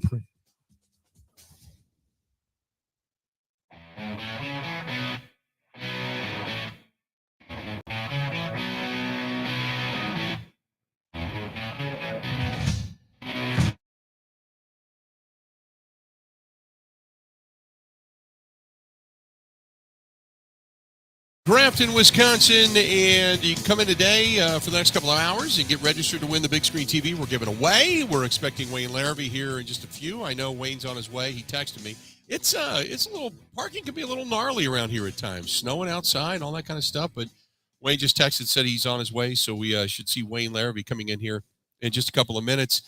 Ben Kenny producing the show back in Madison, and in addition to that, like I said before, we're brought to you by our friends at Bud Light, the official beer sponsor of the Bill Michaels Sports Talk Network. But if you come in today, and from now until the end of the show, the next 2 hours, you get registered. Just ask for a slip. No purchase necessary. Ask for a registration slip. We'll throw it into a big bucket, and we'll draw it at the end of the show today. And somebody from this crowd, which is, I don't know, 50 to 100 people right now, going to walk away. Somebody's going to walk away with a 55-inch big screen TV. That's not a bad way to go. However, you can up your odds if you pick up a Bud Light product today. Buy a Bud Light, and you get additional registration slips. So not a bad way to go. Come on by and say hi. And people continuing to come in here at the Distillery in Grafton. Nice day today. Kind of a good day to be walking around in the downtown area. Just kind of the light flurries in your face. You come in and get warm, maybe a whiskey, maybe a Bud Light, a good lunch. You're good to go. It's that simple. So come on over to the Distillery here in Grafton. And we're here until 2 o'clock today. 877-867-1670. Well, we've got a couple of minutes. We'll open up phone lines. If you want to chime in, 877-867-1670.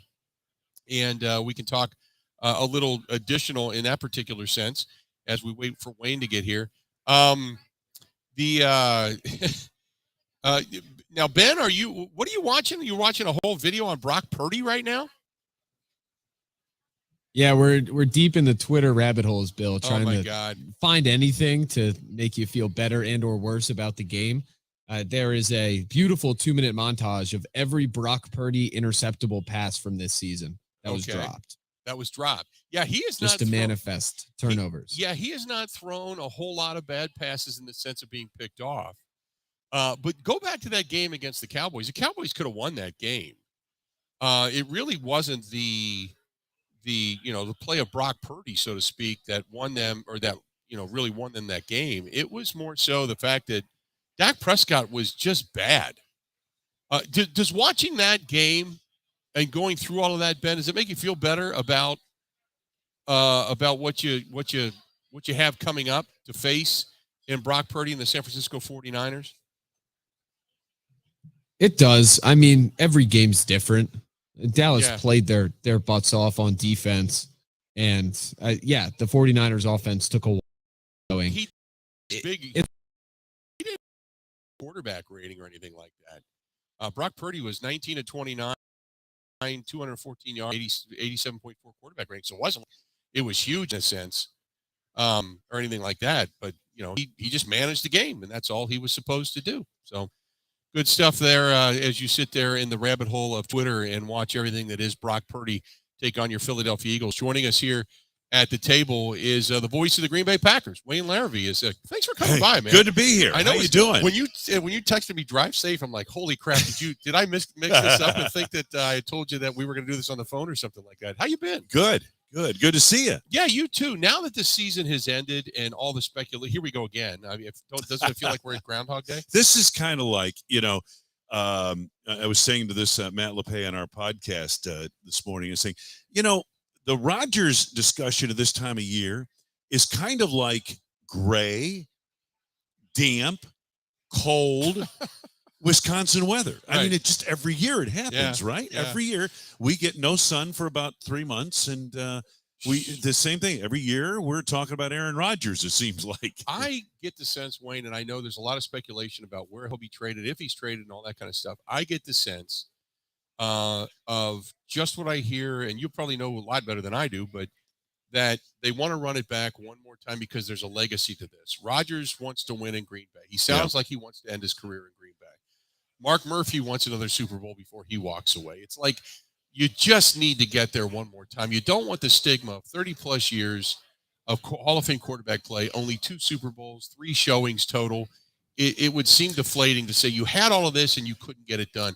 But if you go and say you won 3 Super Bowls and 4 appearances, with 30 years of quarterback. That's a big different. That's enough different number there. Yeah, it is, and I see the point. The question you have to ask yourself, and I think that the question that has to be asked in the personnel meetings that they're having right now is, what's the window?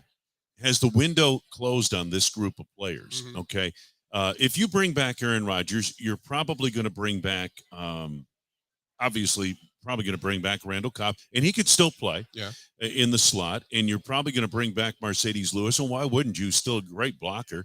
David Bakhtiari, when he's healthy, and he's, hopefully they figured out how to get him on the field week to week, is still one of the top left tackles in the game today. And Robert Tonyan, you got to make a decision on him. Will he, did the ACL cost him his ability to get loose, to gain separation out there?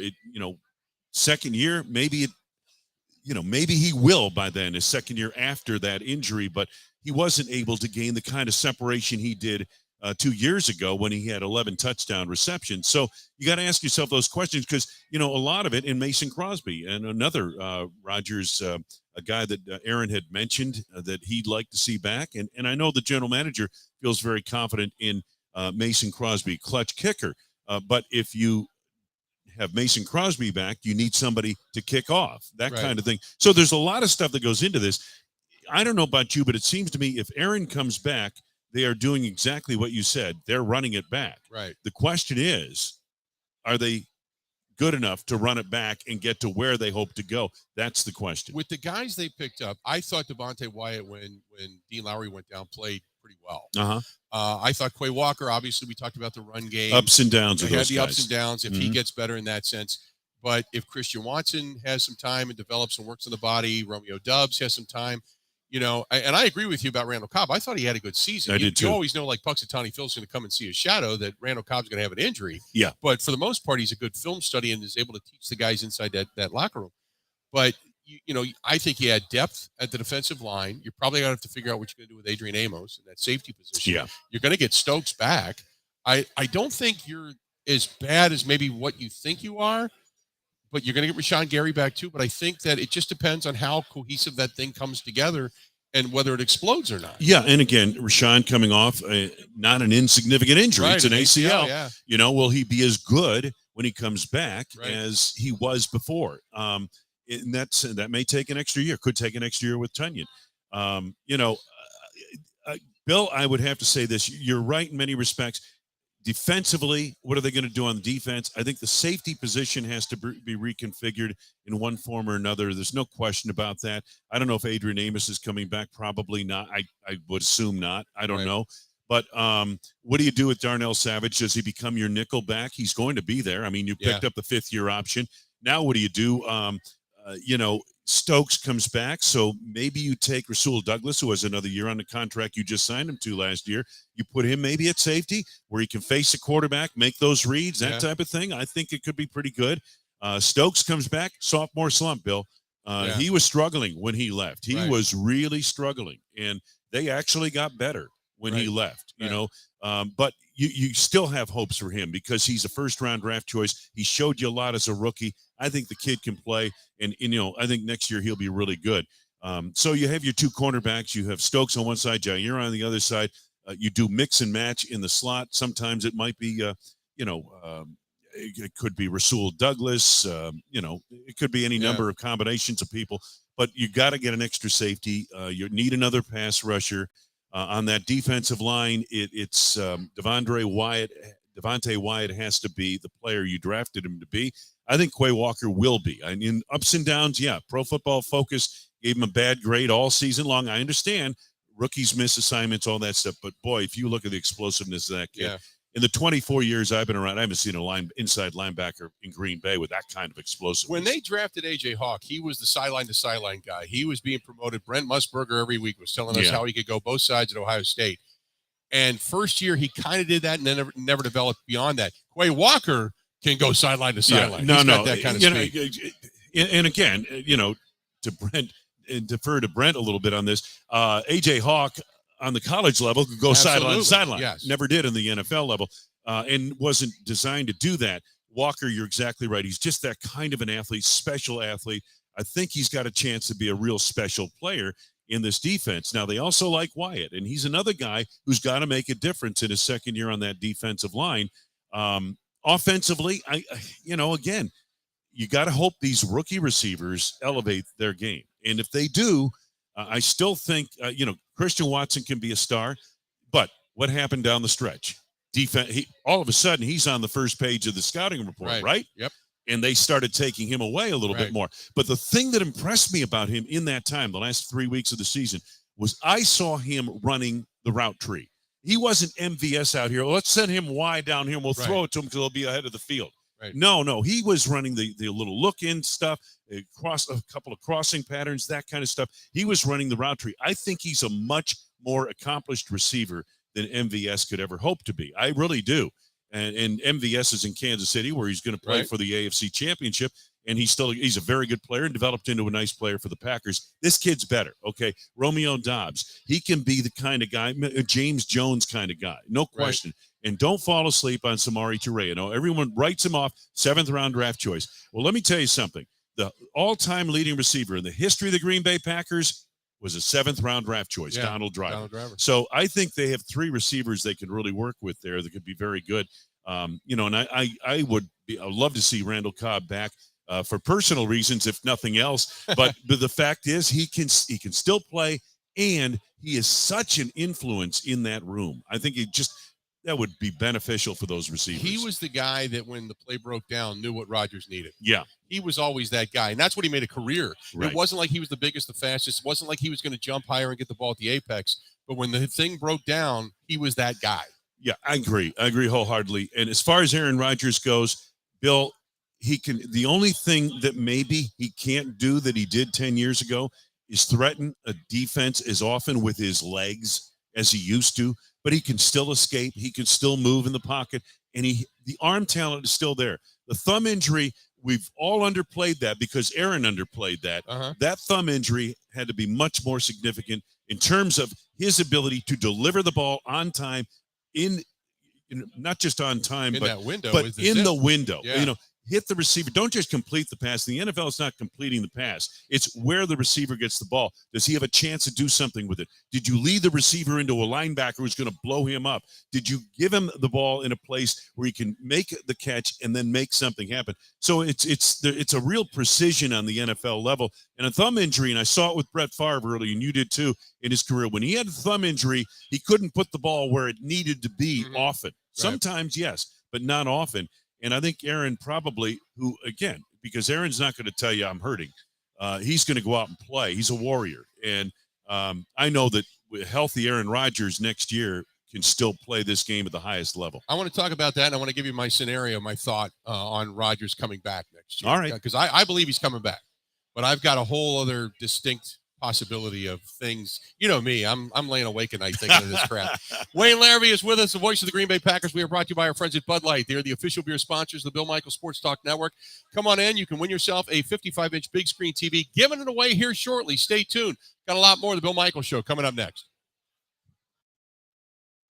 This is the Bill Michaels Show on the Wisconsin Sports Zone Radio Network.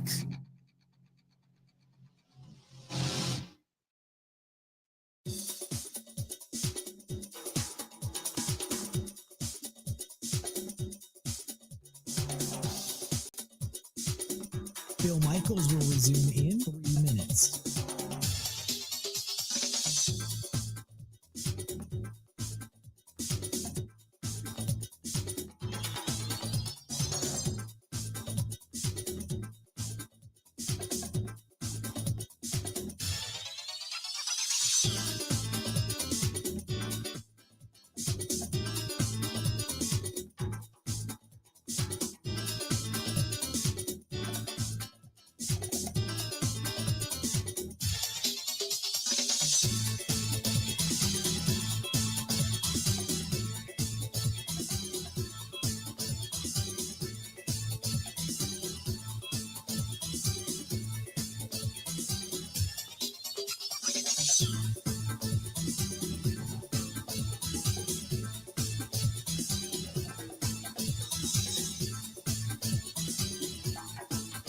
Bill Michaels will resume in 2 minutes.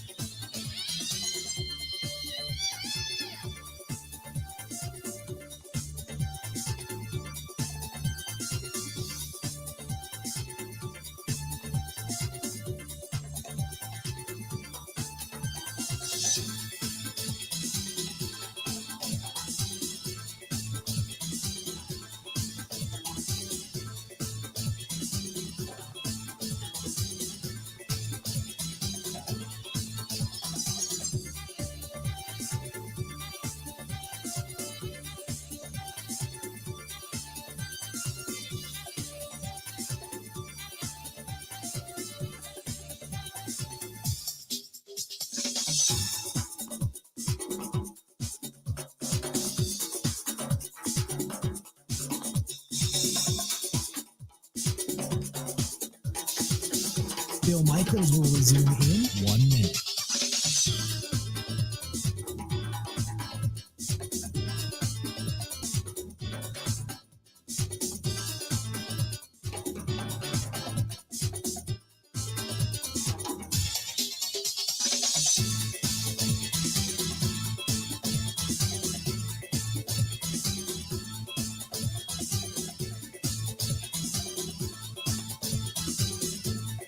Bill Michaels will resume in 30 seconds.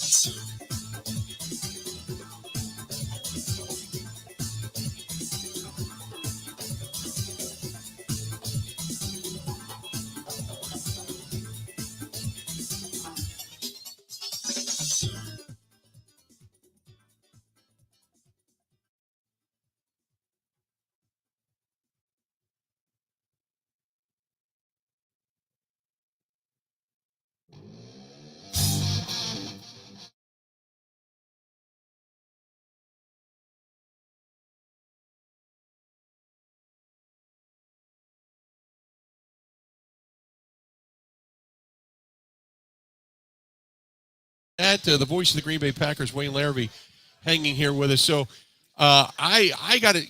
All the fans, everybody, 70%. We did a poll the other day with almost 4,000 votes. 70% say trade them, 30% say keep them, and all the reasons why, and draft picks and everything. And I said that, like I told you, I think he wants to come back. I think he wants to play for the Packers. But I also think that, and Aaron from day one, like I know Aaron from day one. He's been a guy that has been overlooked or told he can't in many situations, and he puts that like a Rolodex, like a card in the back of his mind. This year was a down year. You talk about the thumb, and there was, very underplayed was the knee injury as well that he suffered. So I get this sense that he is going to roll it back this year and point the finger and say, see, I told you I still wasn't done. Because the last time they did this, they drafted a quarterback, and he came back in back-to-back years and stuck it to him and said, here's 2 MVPs. Right. I think that Aaron up here, where he plays, I think he shows up this coming year with the exact same mantra. I don't think I have no reason to doubt that based on what I've seen and know of Aaron and closely watching him this year. It wasn't the Aaron Rodgers of MVP lore, but you could see with all the things that were happening around him, and we talked about the injuries, but with all the new faces and everything going on around him, and I'm not, when I say this is the least receiving core he's had, I'm not throwing gas on the receivers this year. They were inexperienced, and it was a new core. You had Randall, even Sammy Watkins, whom you brought in here, was new. You had the 3 rookies. There was a lot going on here that led to this. And by the way, what if Davante Adams didn't want to leave? And by the way, he wanted to leave. The Packers were all set to sign him. At his deal, at his number, and then some. You put his 100 catches, 1,500 yards, whatever it was, 12 touchdowns into that offense. The Packers might still be playing today. Right. I agree with that. I obviously there was a lot that went into that Davante decision. He wanted to go home, and it's more than 1 year. It went back to a couple of years. So I understand all of that. But you're right. Davante did want to leave. My question is, how much of a leap do you think we're going to see with Christian Watson, Samori Toure, Romeo Doubs coming back this year in this offense, and then a healthy Aaron Rodgers without a banged-up thumb and without a banged-up knee? And I think he kind of rededicates this year, this offseason. How much of a jump do you think they make? Very interesting, because the question I have is much more ethereal. Has this window closed on these guys? That's what I don't know. I mean, Tampa's been running it back since they won the Super Bowl, and the window's definitely closed on that. Window's done. And if the Rams come back next year and say, well, Stafford's back and Cooper Kupp's back, and we're going to be, the window closed. Yeah. Buffalo's got to be worried about the window closing on them. Cincinnati better get it done now, or that window's going to close, because they're going to have to pay Joe Burrow 10 times what they're paying him today. Joe Burrow, starting Jamar next year. Chase, T. Higgins, all coming up. Okay, it's all over then. Yeah. And that's not a big money franchise. So, and Patrick Mahomes has got to be feeling, I got to get it done, ankle or not. I got to get it done now because that window is closed. These windows close on teams and people. It's real hard to force that window back open. And everyone says, well, what about Belichick and Brady and the Patriots? That's the outlier, okay? That's not reality. That's not what we're dealing with. Teams, players, I think organizations, teams have certain windows. And if they get it done in that window, great. If they don't, they may never get it done. I'm wondering if that window is still open for the Packers. If Rodgers and this group can force it open, and I think they believe they can they keep it open for one more year, make that charge this coming season? I certainly hope so, and I think they have the ability to do that. But the bigger question has nothing to do with players and X's and O's. Is that window open or is it closed? You talked about the thumb and not being as accurate and being able to put the ball in certain windows. What I noticed out of Rodgers this year, when people ask, I say, to the eye, he looked a step slow. When you go back to the legs, can he get away? Can he elude rushes? Can he do certain? To the eye, at certain times, he looked a step slow this year. And I don't know if that was he was waiting for something because of the inexperience, or if the hand of Father Time was starting to grab him by the ankle. What did you see? I saw that a lot of times he was looking downfield, and where he would normally have a receiver, Davante Adams, he wasn't there. Yeah. Okay. And that's where I saw the hesitancy, because I saw that too, Bill, on some sacks that Aaron took were like, boy, and I thought more than it wasn't so much his ability to escape from what I saw. My impression was it had more to do with what he was seeing downfield and not seeing downfield to get rid of the ball. The problem with this thing, and we knew this going into the season, the beauty of Davante Adams and why he's one of the best to ever do it is that Davante Adams at the snap of the ball is open now.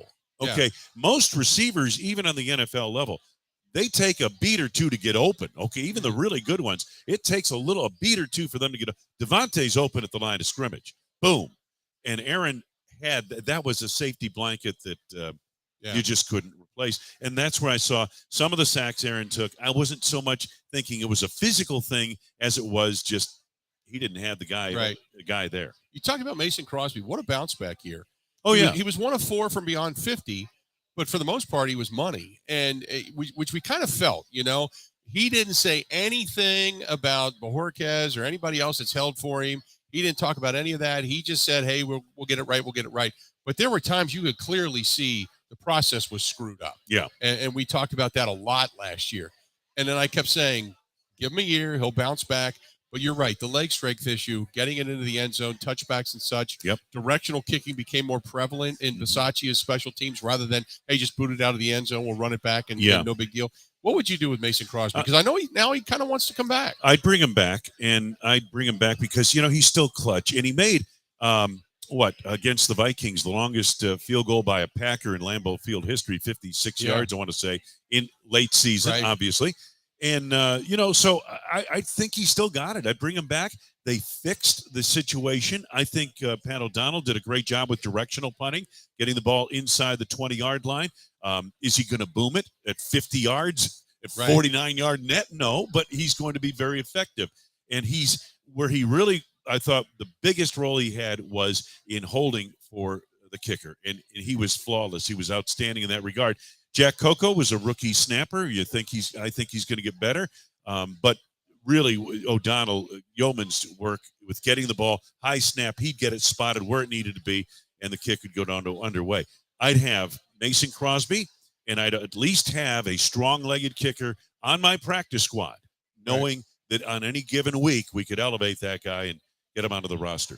When you talk about some of the rookies in the advancement, Zach Tom, you back to training camp. I had you on the program. Yeah. We talked about it when we were at the Rice Lake golf outing a little bit. And you said, Zach Tom, you can just tell it's one of those. There's a lot of times when I say things, you'll say things, and people say, what the hell are you talking about? Yeah. Sometimes you just got a guy that the eyeball test says, this looks right. This looks right. You talk about a season, man. He would ask to play so many different positions and fulfilled them all. And he looks like a guard, but he can play tackle. He's got great feet, and the coaches kept telling me, great fundamentals. And that was the key with him. His fundamentals are so good. That, does he look like he belongs out at left tackle or right tackle? No, but he's solid. He's not, he's going to get the job done, know, and I think he's probably going to be a guard in this league and a very good one. He just was he was a key piece on that offensive line, Bill, with the injuries. And by the injuries, I mean David coming back and not making maybe he's out a week or two, and then he had the appendectomy, and all this stuff is going on the offensive line. And Zach Tom just went in there and unflustered and did whatever he needed to do. There were some good young players on this football team.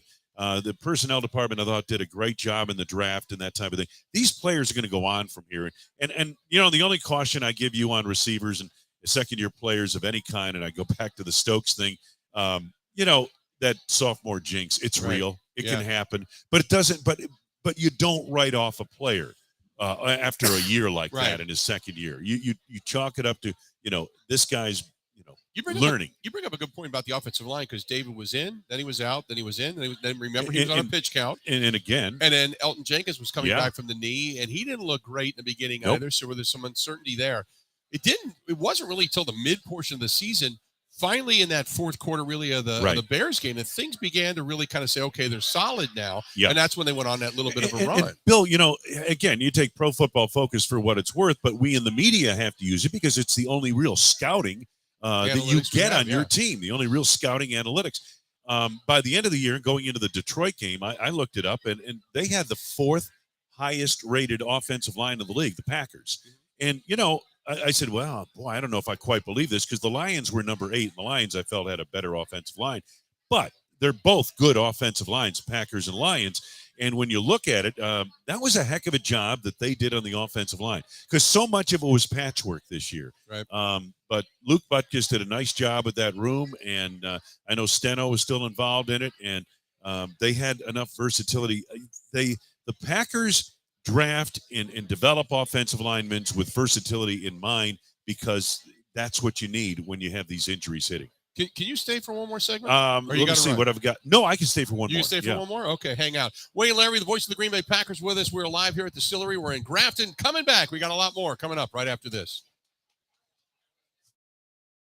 Wisconsin sports like a blanket. This is the Bill Michaels Show on the Wisconsin Sports Zone Radio Network. Even when the weather outside is frightful, your energy bill could be much more delightful. Hi, I'm Gina Della from Pella. Replacing drafty windows and doors can dramatically lower your energy costs. Pella Windows and Doors of Wisconsin offers some of the most energy efficient windows in the industry, designed to keep the cold outside where it belongs. You'll help kick the January blues when you choose to book by the 31st for 0% interest up to 2029. You heard that right. No interest up to the year 2029 if you book by January 31st. Pella's premium wood windows and patio doors feature distinguished craftsmanship and nearly endless possibilities with maximum design flexibility in dramatic sizes, custom colors, finishes, profiles, product types, and more. Hurry. To get the 0% interest up to 2029, you have to book by January 31st. Visit PellaWI.com. Certain restrictions apply.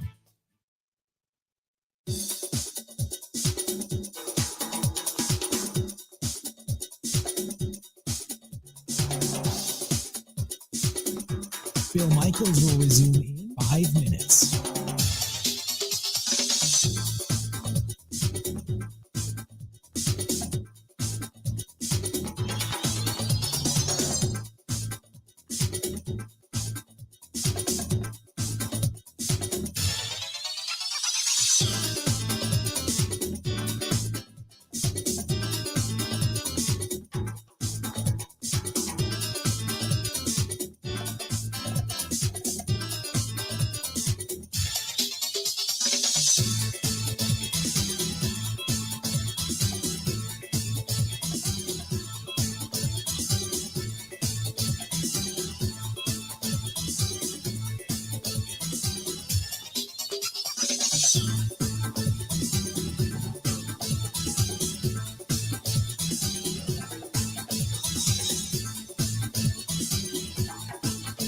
Bill Michaels will resume in 4 minutes.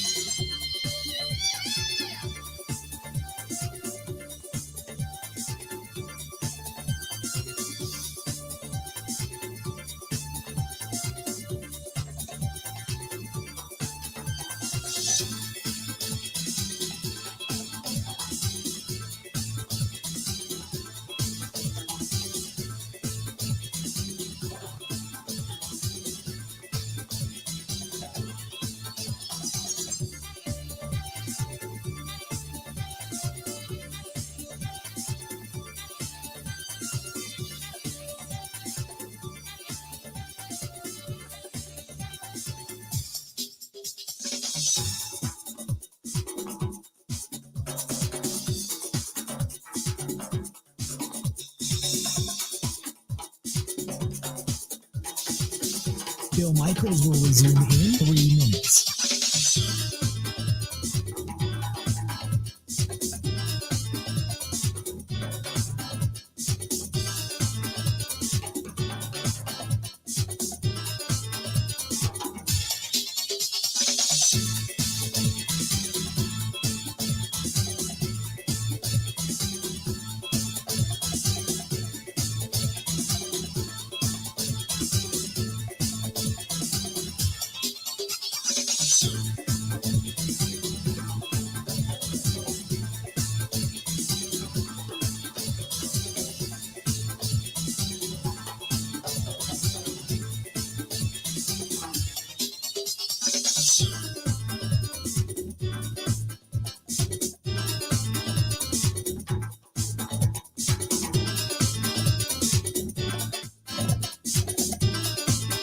Bill Michaels will resume in 2 minutes.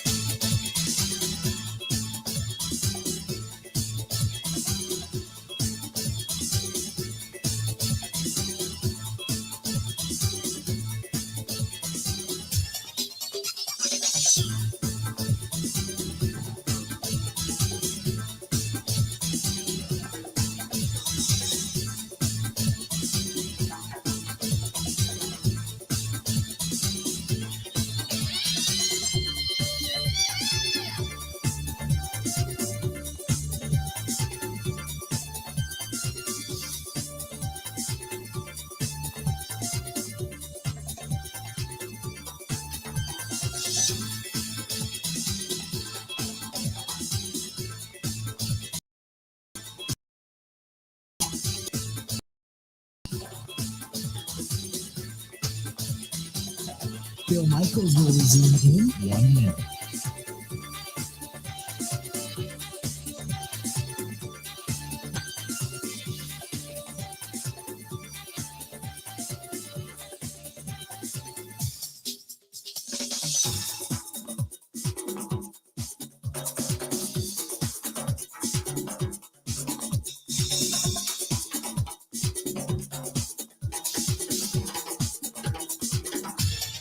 Bill Michaels will resume in 30 seconds.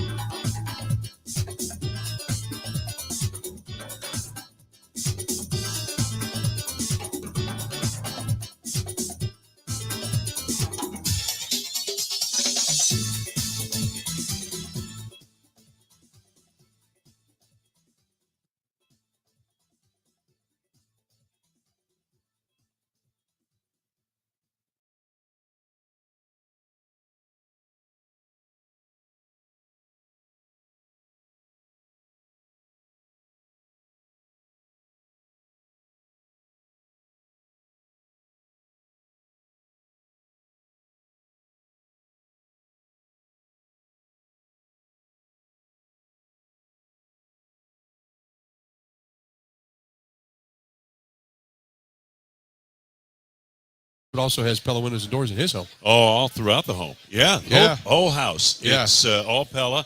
And I got to tell you, seriously, it makes a difference, Yes. especially at this time of year when that wind is whipping out there. And since when did Southeast Wisconsin become West Texas? The kind of winds we get around here, you know, I always bitch about it during the golf season, but it's pretty bad this time of year too. But anyway, no, I mean, hey, it makes a difference. My God, it really does. Yeah, no, I absolutely love him. And Gina's such a great person to work with anyway. Oh, So yeah, the best. There's an extra shout out for our friends at Pella Windows and Doors. So we're talking about where we'd like to be this weekend, and that is talking about a game being played for the Green Bay Packers. But you're familiar with Kansas City. It's been a while since you've been removed from there. Obviously, we've seen the Eagles. We've seen some of these teams that are in this thing. What storyline probably intrigues you the most coming into this AFC and NFC Championship weekend?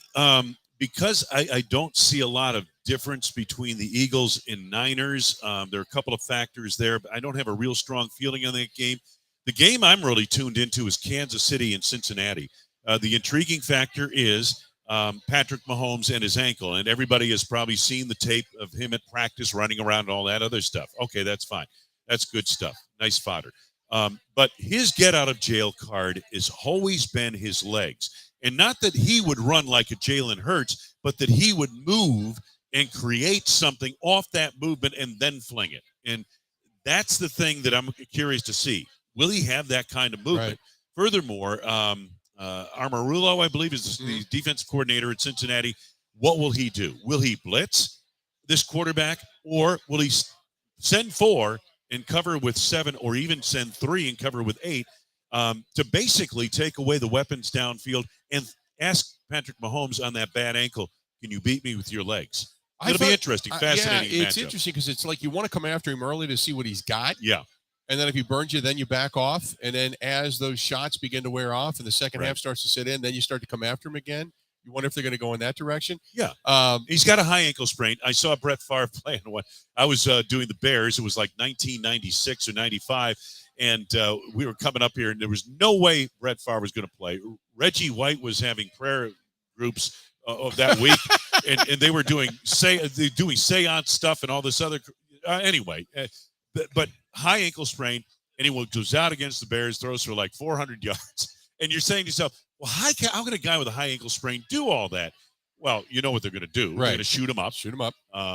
We've got 18 weeks to talk about player safety. Right. It's the AFC Championship game. Right. Everybody plays. Yeah. Regardless. Okay? I've told this story before many times. With Tom Brady coming back and now making a decision again as to whether or not he wants to come back at the age of 45.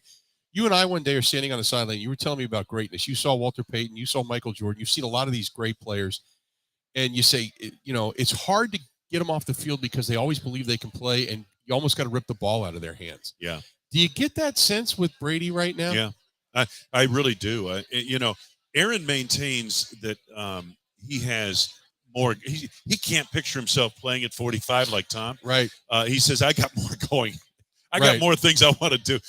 Tom Brady is literally married to this game. Right. And literally went through a divorce because he wanted to continue in this game.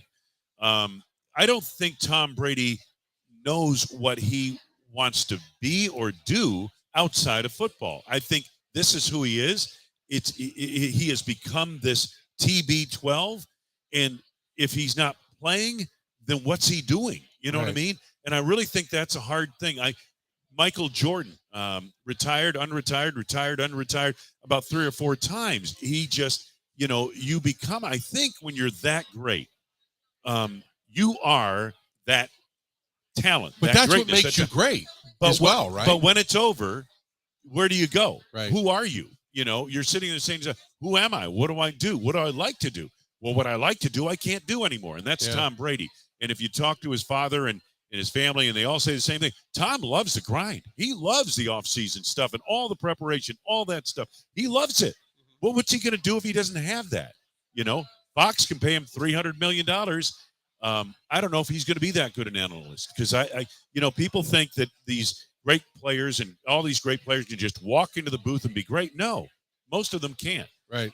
You have to not only understand the game, be a presence, but you have to know how to explain the game to the masses who don't know the game, who think they know the game but don't know the game, and that's not something that everybody has, regardless of how great a player you are. So it'll be interesting to see. But I see that, and to a lesser degree, Aaron probably has a little bit of that in him, and that he wants to finish something.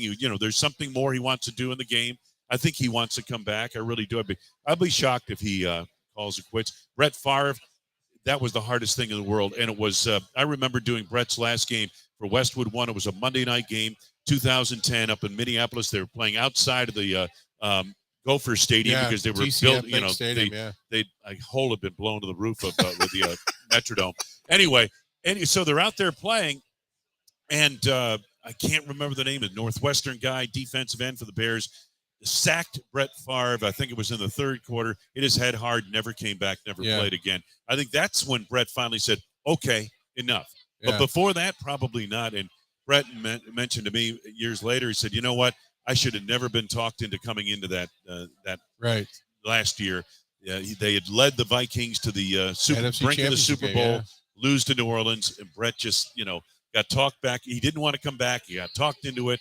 And said I should have never come back for that last year. So when we all reconvene at training camp coming up at the end of July, I feel Rodgers will be back and changes around the team will be relatively minimal, but there'll be some additions. Do you think Rodgers is back in Green Bay? My gut says yes.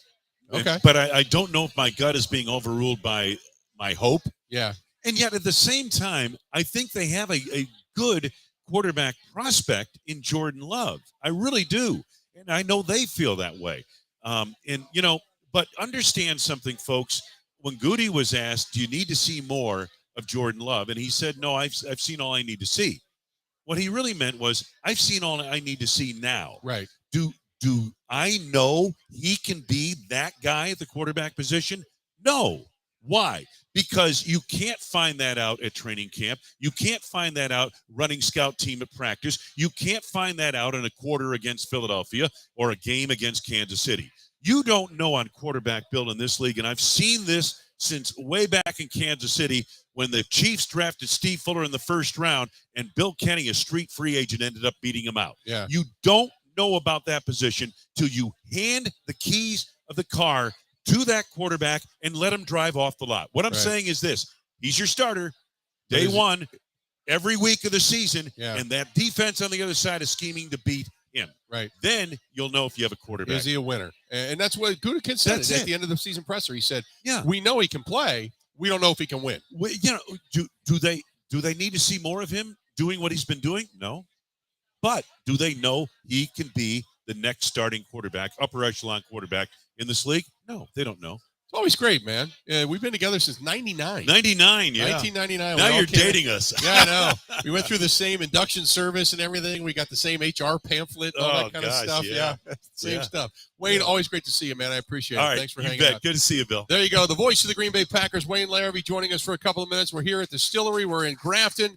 Certainly appreciate you coming by. Let's do this. We're going to step away. We're going to take a quick break. We got a lot more to get to coming up right after this. Covering Wisconsin sports like a blanket. This is the Bill Michaels Show on the Wisconsin Sports Zone Radio Network.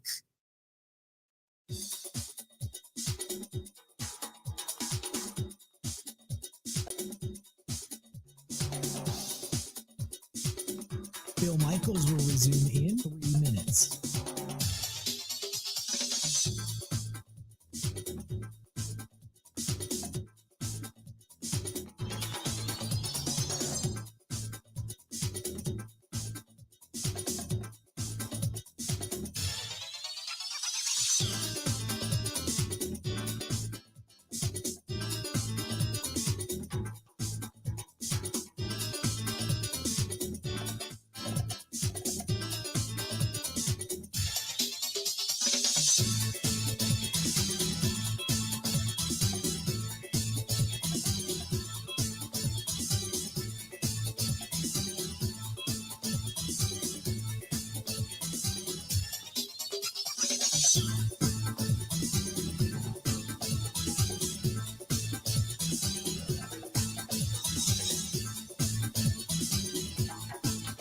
Bill Michaels will resume in 2 minutes.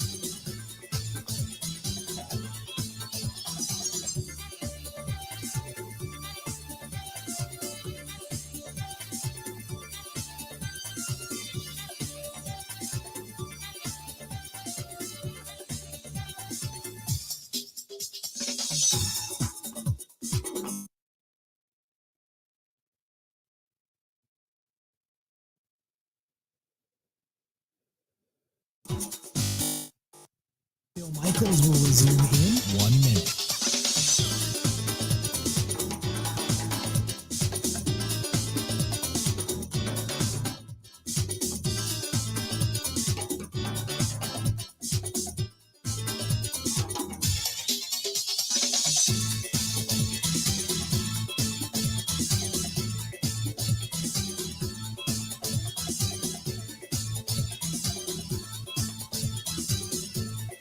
Bill Michaels will resume in 30 seconds.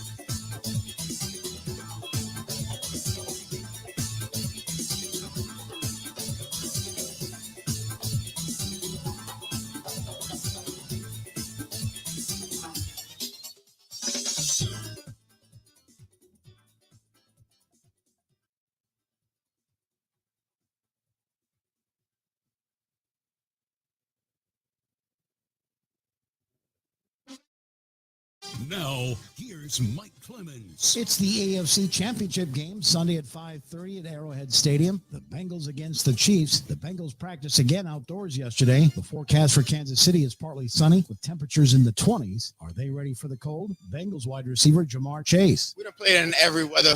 It's not about us being ready. It's about us being prepared for the situation. Execute when it's time to execute. And, you know what I'm saying, make the first downs and contested catches. That's what it's all about. You hit the gritty, and then you went into the fadeaway. Did you have something special this week, potentially? Another twist on the gritty?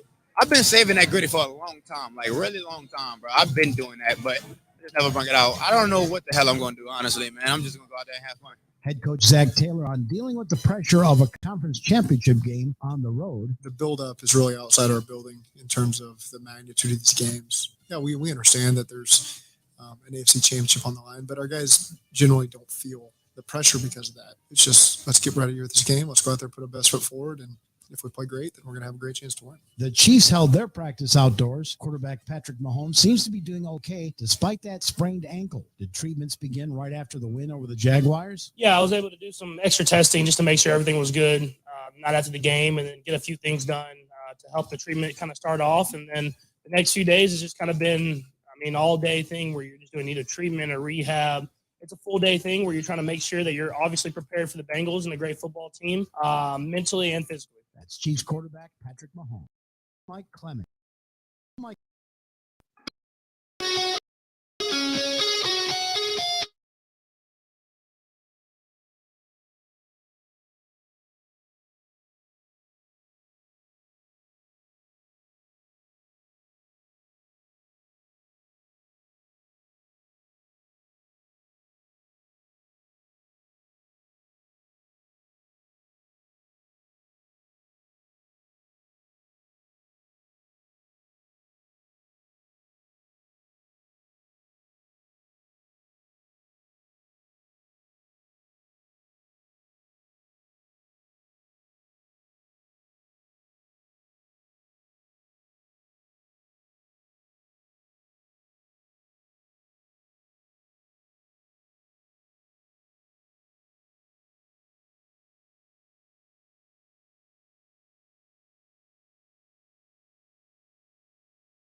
If you're looking forward to barbecue, if you're looking forward to hot rubs and sauces and such, they have it. That's burnpitbbq.com. That is burnpitbbq.com. D'Amico Ryans, the coordinator, defensive coordinator, who's been talked about so much by the 49ers and out of their organization, he is emerging as the top candidate for the Houston Texans. The Houston Texans expected to meet with Houston at some point next week after their game. Mutual interest if all goes well. Ben, which job would you rather have, the Denver Broncos or the Houston Texans? That's a good question. It depends on where I'm at in my career. If I'm Sean Payton, I'd probably say Denver and try to get some control, and I know what I'm doing and I'm respected. If I'm starting out, I'd want to start out with a franchise that's struggling a little more and expectations are a little lower. So if I'm him, I think Houston.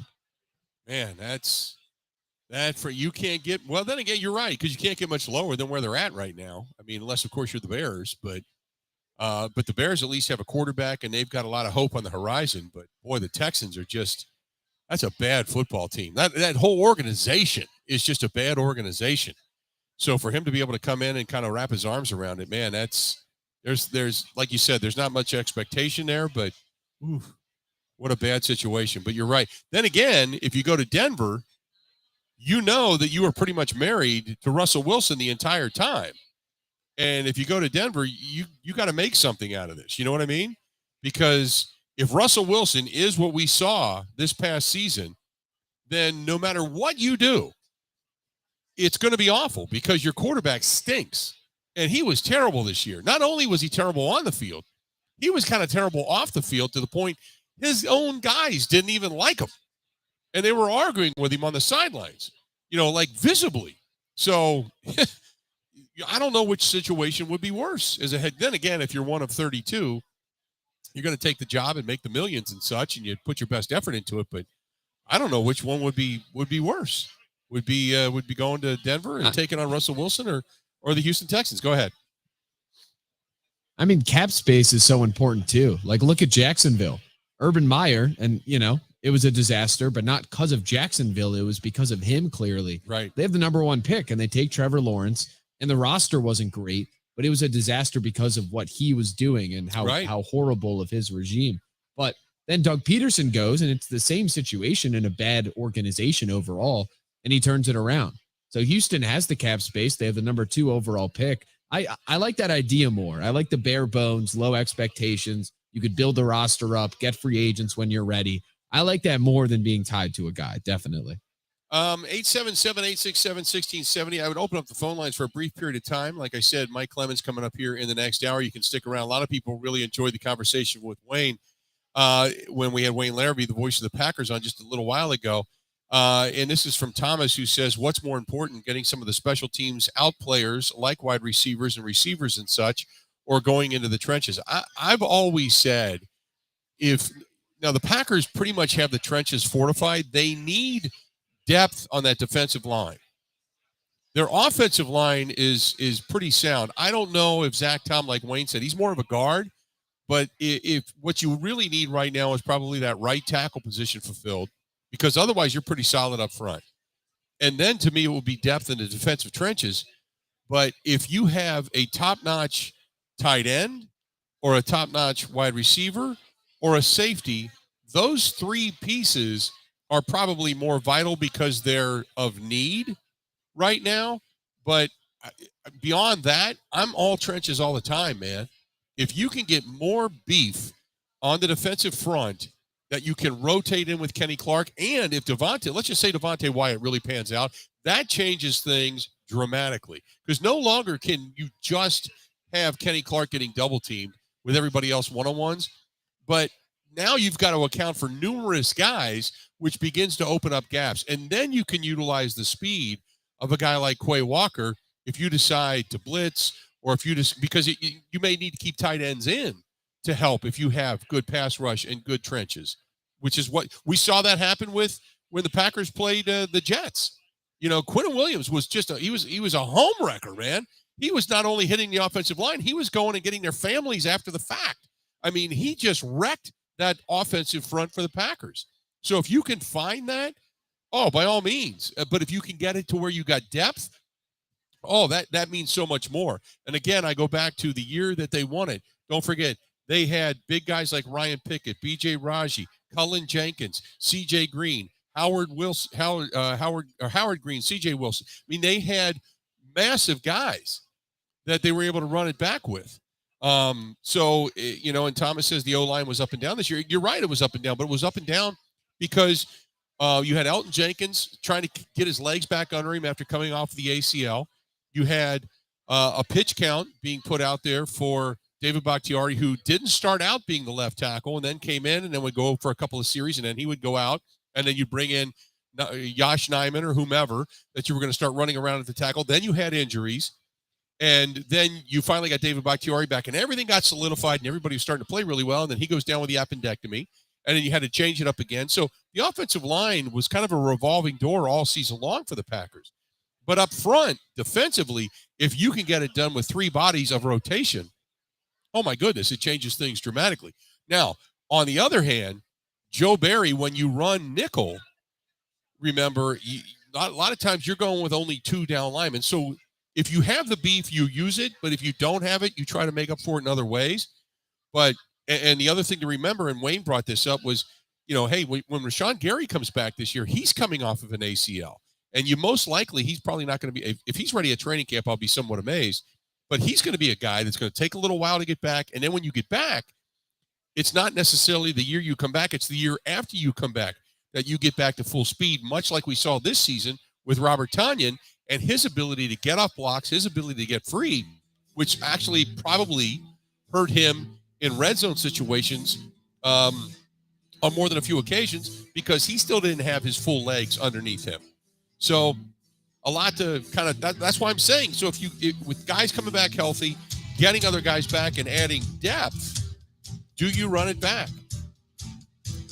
We got another hour yet to go. We're going to spend it talking with our guy on the ground up in Green Bay, Mike Clemens, walking through the door. We'll talk with Mike coming up. We are broadcasting live. We are at Distillery. We're in Grafton, Wisconsin, giving away a 55-inch big screen TV. Compliments of our friends over there at Bud Light. We got a lot more coming up right after this.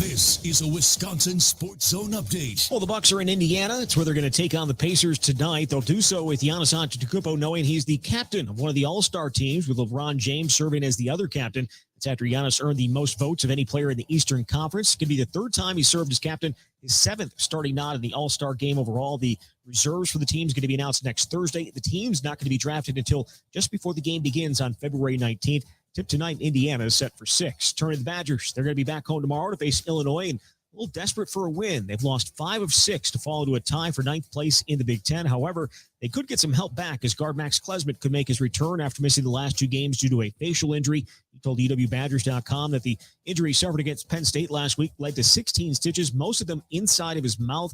He was able to return to practice yesterday, has a chance to play against the Illini tomorrow. Tip there is set for 2. Rural Mutual Insurance, keeping Wisconsin strong. When a company only does business in Wisconsin, that's Wisconsin Strong. Rural Mutual provides all lines of insurance, including commercial, farm, home, and auto. And your premiums stay right here to keep Wisconsin strong. Local agents, local underwriters, local claims adjusters. Rural Mutual Insurance, keeping Wisconsin strong. Well, the Packers are still waiting on quarterback Aaron Rodgers to make his decision on whether he wants to play again. The team hasn't set a deadline for him to make the decision, but he said he won't hold them hostage by delaying it. Rodgers didn't announce his decision until the first week of March last year. He's also downplayed the noise around a possible trade this offseason until he makes an actual decision. He's certainly aware the team could decide to move on. And the Badgers are finishing up the second week of their winter workouts under new coach Luke Fickell. With this Wisconsin Sports Zone Network update, I'm Zach Heil.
control as he has, a contract that's going to pay him nearly $60 million this year, 6 guys that he specifically said, these are the guys, from Mason Crosby and Mercedes Lewis and Randall Cobb on down. These are the guys I want to see back next year. And whatever other demands he makes, hey, and here's who my quarterback coach will be, Tom Clemens. Right. And anything else that's on his rider. Yeah. Still, that doesn't mean that the team at the end of the day can't just say, you know what, you've been traded. So he's opened up all kinds of lines of communication that the franchise never had before. I believe some of the stuff that Mark Murphy said, that when he fired Mike McCarthy and Ted Thompson had stepped down the year before, that some of these things Rodgers recognized as well, the silos. Like, yeah, I'm a veteran player. Why, let me in on some of this stuff. Right. Because Aaron has been watching Tom Brady year after year after year and saying, I want what he has. Well, he's got access to the head coach. He's got access to the owner. I don't have any of that. Right. And he gets together with Tom Brady. And he says, well, what are they, Aaron, geez, you've already won 1 Super Bowl. You've won MVPs. You don't have that kind of access there? Why not? Right? Yeah. It was, and Ted made it a point to not mix and mingle, to stay distant, and with anybody. With anybody. Brian Gutekunst told me on draft night in the last 2 or 3 weeks leading up, he said, Goody says, I finally figured out when we got to Jordy Nelson. Every year, there'd be like these top 10, 15 guys. What do you think about this player? What do you think about that player? What are our needs, all that. And I'll tell you, this particular regime under Goody and LaFleur, there's a whole lot more being asked of the position coaches. Here's some tape. Right. Go look at these guys. We want your input. And we're also, we're evaluating you depending on what you see on the tape. Right.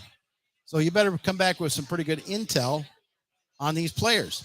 I don't think that happened before. I think the way Ted ran it, his silo, pre-Gutekunst, was to say, hey, the scouts, I don't want you talking to coaches. I certainly don't want you talking to players. Certainly don't talk to the media. This is all top secret information. I think there's more of that share the information in the front office. But Gutekunst is the one that told me that, here I'm working my tail off along with Elliott Wolf and the rest of those guys.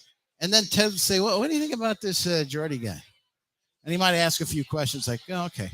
And then he'd take Jordy and he'd move him down to about the fourth round.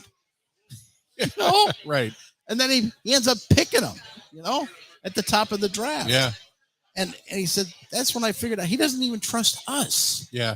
He doesn't even trust the guys that work with him as to who his first pick was going to be. So all the stuff that's going on this week, Mike, I mean, we can start wherever you want to start, but I gave the synopsis in the first hour of the show today, and I said, I know there's a lot of people that when you talk about Rodgers that say there's 70% when we did the poll of almost 4,000 people that voted that said trade him, time to trade him.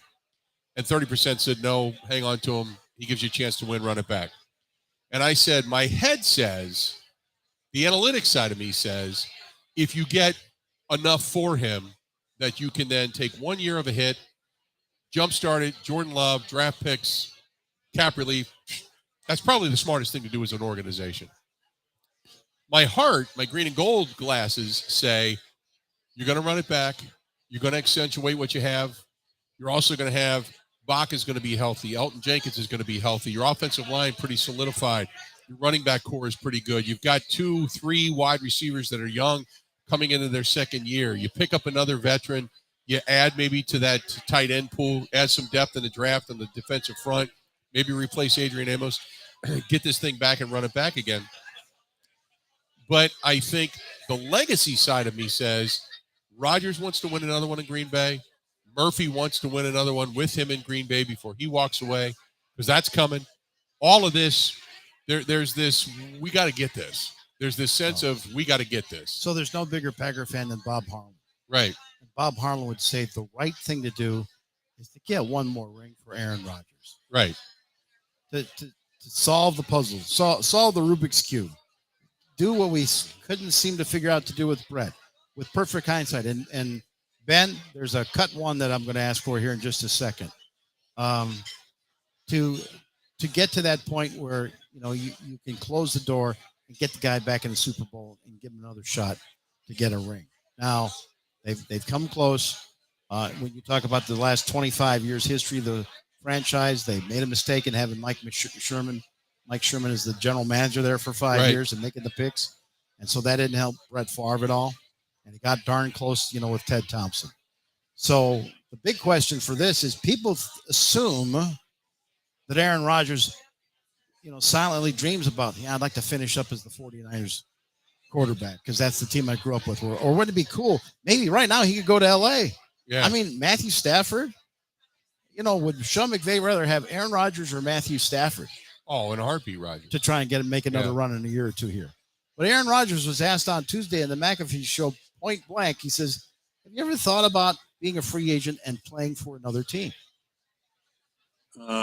I've never been a free agent, which is pretty wild. I've never gotten to the end of my contract.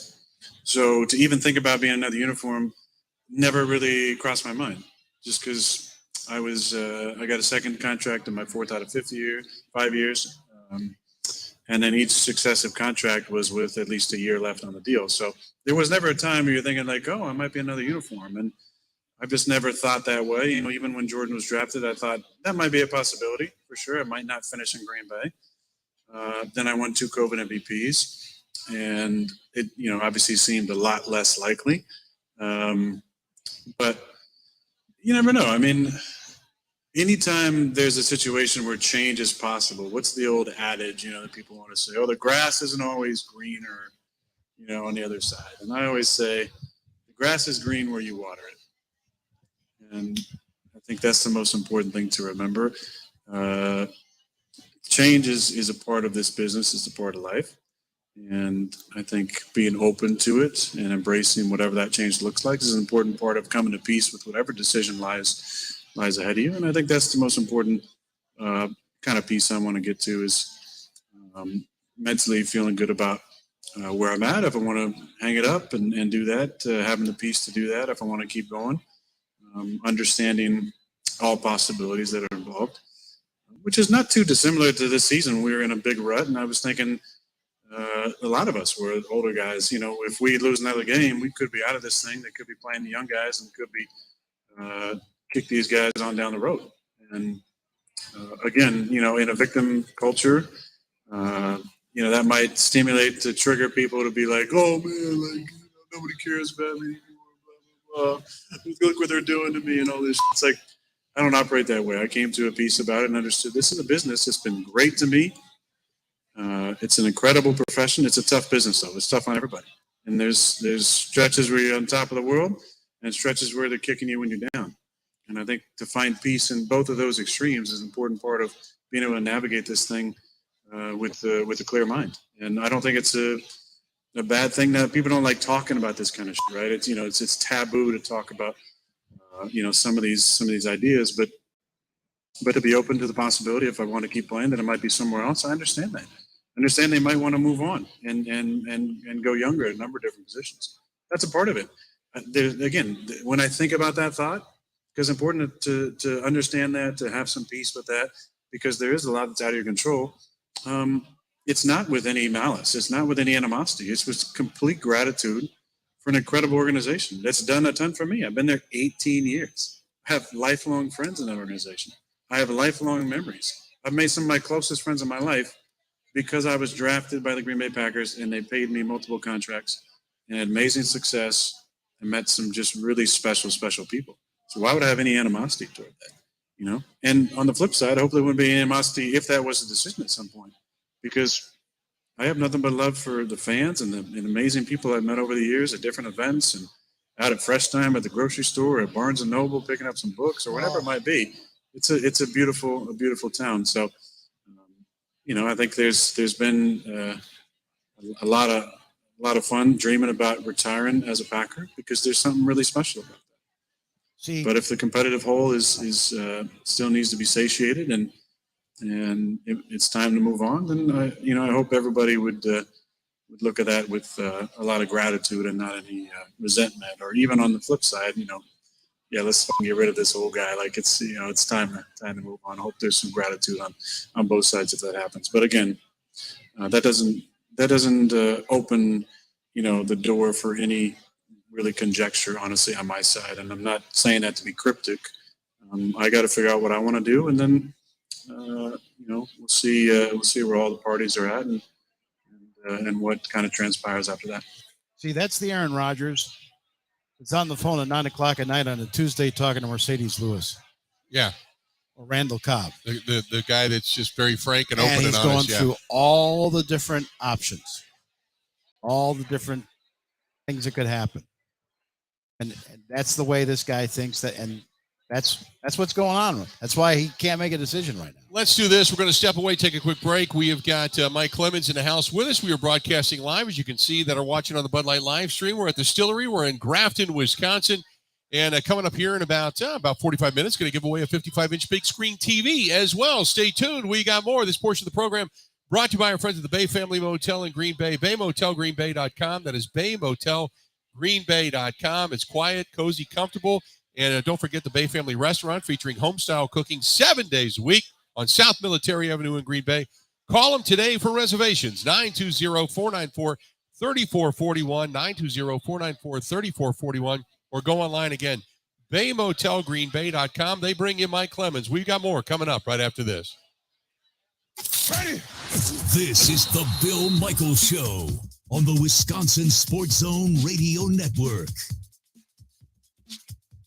Even when the weather outside is frightful, your energy bill could be much more delightful. Hi, I'm Gina Della from Pella. Replacing drafty windows and doors can dramatically lower your energy costs. Pella Windows and Doors of Wisconsin offers some of the most energy efficient windows in the industry, designed to keep the cold outside where it belongs. You'll help kick the January blues when you choose to book by the 31st for 0% interest up to 2029. You heard that right. No interest up to the year 2029 if you book by January 31st. Pella's premium wood windows and patio doors feature distinguished craftsmanship and nearly endless possibilities with maximum design flexibility. Types and more.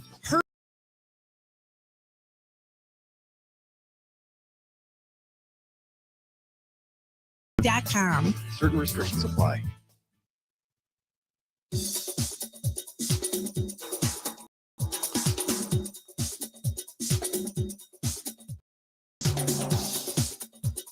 Bill Michaels will resume in 3 minutes.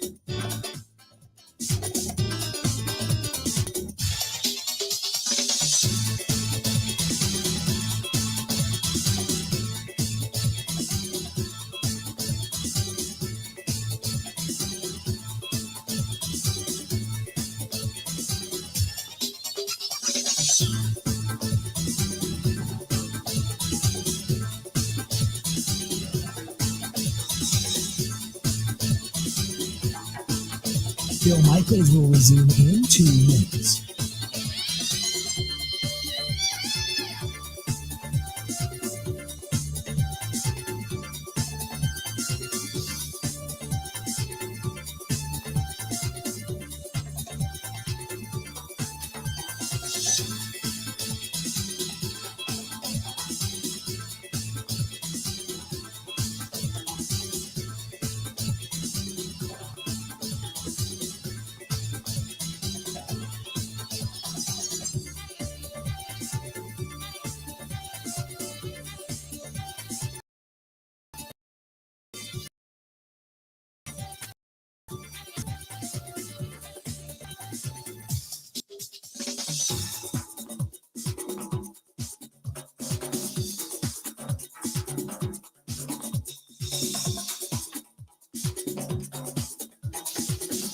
Bill Michaels will resume in 1 minute.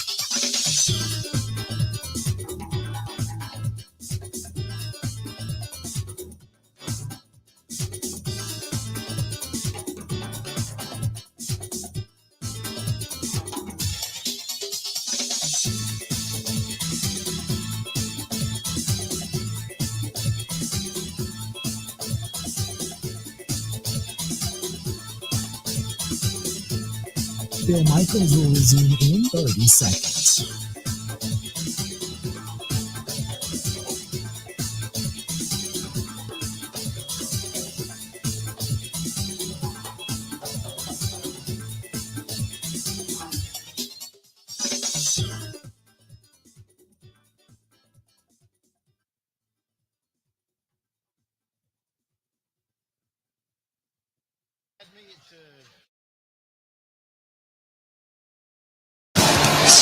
Purdy, a lot of room now.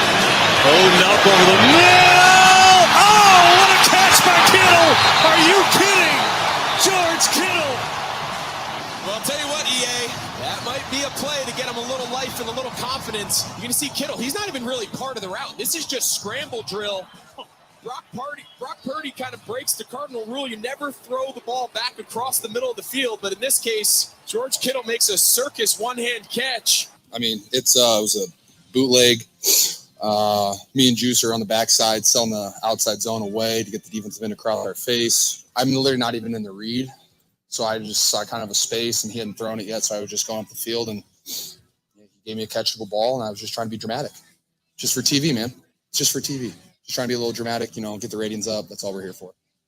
There you go. Welcome back to the program. The voice of George Kittle there at the end. We are broadcasting live. We're at the Stillery. We're here in Grafton, Wisconsin.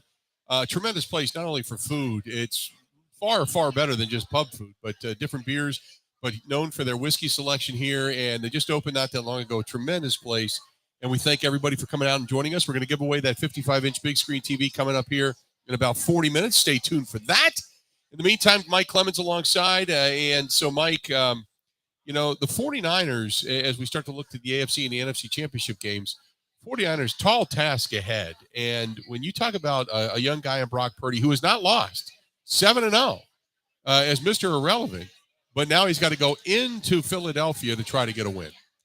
And I'll tell you, of all four teams this weekend, because he's only been out there for 7 games, to me, at this level now for a conference championship game, he might be the most vulnerable. And I think that this is something that Kyle Shanahan's got to keep in mind, because you're going to go up against this Eagles defense with Fletcher Cox and Graham and bringing in Edwards, from the middle linebacker. And, the thing about it, in watching a couple of the last few games with Brock Purdy, straight back, drop back quarterback, but a little inexperienced, and he does a great job of getting the ball out of his hands. And he's following the Shanahan playbook to a T. So what do you do to disrupt that? If you can get pressure on him, you've seen a couple times, he starts turning and running back, or he starts turning and running to his left, which makes it more difficult to throw. So I would think that the Eagles are going to try and figure out a way, pressure him, bring the pressure from the right-hand side so you can see it coming. Right. And see if you can get him off of his step from the right-hand side and get him going to the left or back. And then he might make a mistake for you, but he's been really sharp so far. So Kyle Shanahan knows that. And he talked about, what his approach is to protecting Brock Purdy and matching the Eagles' tough defense. So you try to put guys in position to beat their players, and they got pretty good players too. And on top of it, when you have a real good pass rush with good back end with all 7 of those guys, it just combines for making everything more difficult. So give me your thoughts on this offense overall, because the one thing that if I'm the Eagles, it's kind of like pick your poison defensively speaking. You're trying to either take Christian McCaffrey, stop the run game, and just make Brock Purdy win it, especially if they get up. To me, that would be, obviously you want to lead, but if you can get Brock Purdy to have to win that game with his arm, that might be an easier task than trying to say down the stretch, stop Christian McCaffrey in the run game. Right, and you got Kittle playing out of his mind. You got Deebo Samuel back there. I think he still might be questionable, but obviously he'll he'll suit up and play this game. But outside of A.J. Brown going from Tennessee to the Eagles, which ended up costing the Tennessee Titans general manager his job for stupidity.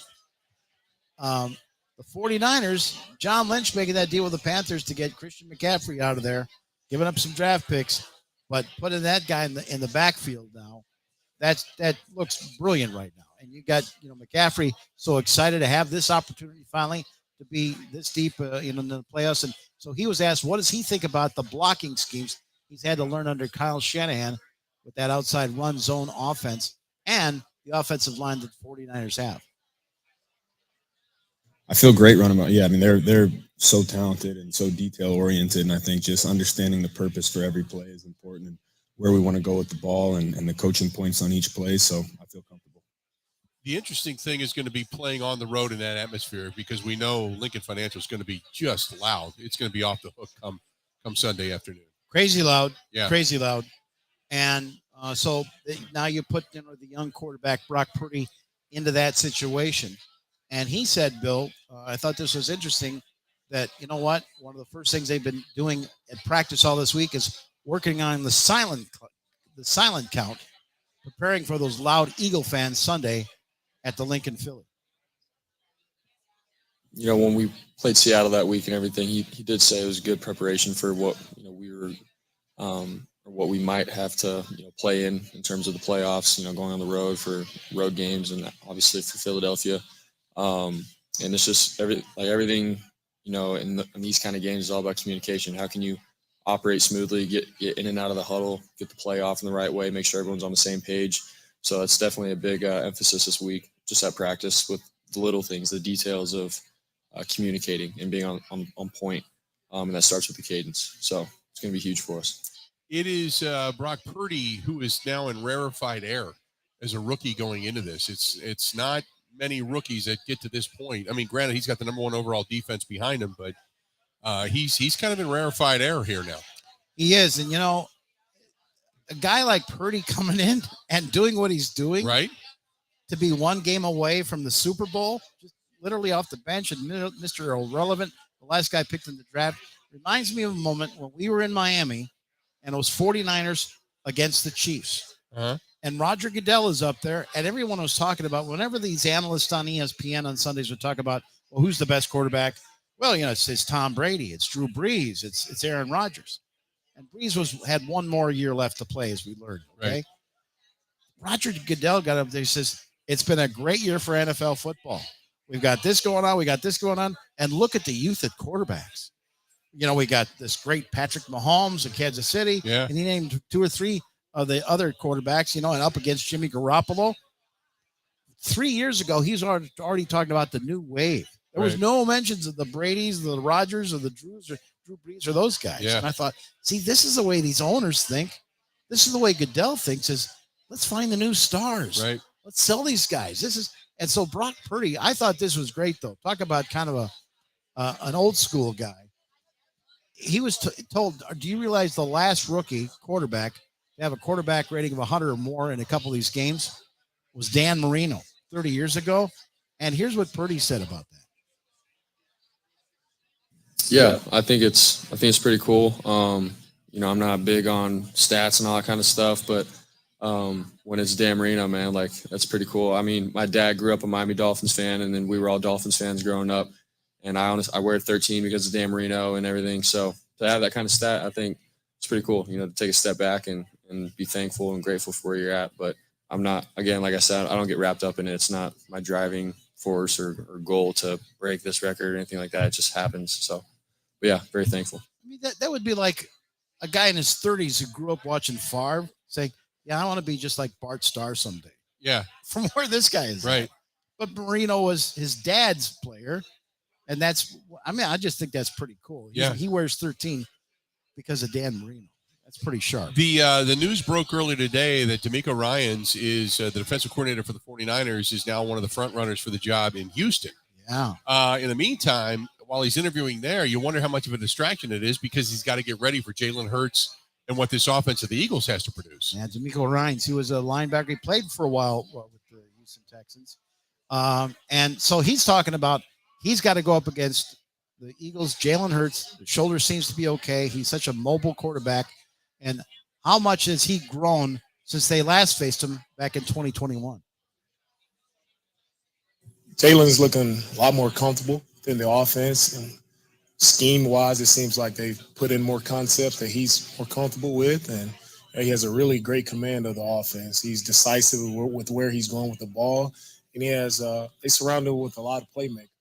Adding A.J. Brown's a lot of playmakers around him. Smith, Brown, the backs, tight ends. Like, they have a really good core of guys who, he distributes the ball really well. And those guys are really good after they catch the ball of creating, making a guy miss and creating space and getting more yards after the catch. So they've done a really good job, I think, of just tailoring the offense around Jalen. That's what makes him look more comfortable. Let's do this. We're going to step out. We're going to take a quick break. We're broadcasting live at Distillery. We're here in Grafton, Wisconsin. Mike Clemens alongside. We are about 28 minutes away from giving away the big screen TV. So somebody here today is walking home with that big TV off to my left. You're right if you're watching us at home. We're going to step out. We'll be back. We got more of the Bill Michaels Show coming up right after this. This is the Bill Michaels Show on the Wisconsin Sports Zone Radio Network.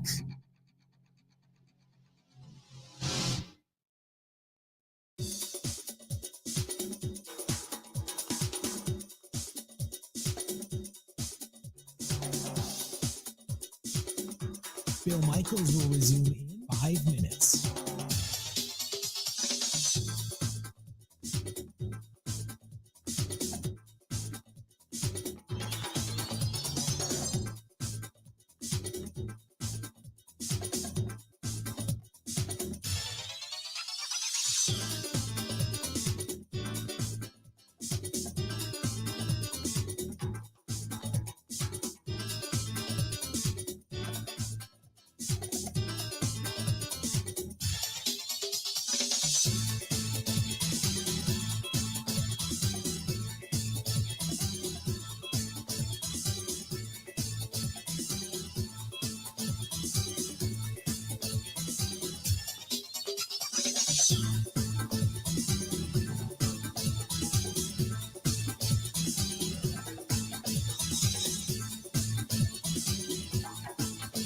Bill Michaels will resume in 4 minutes.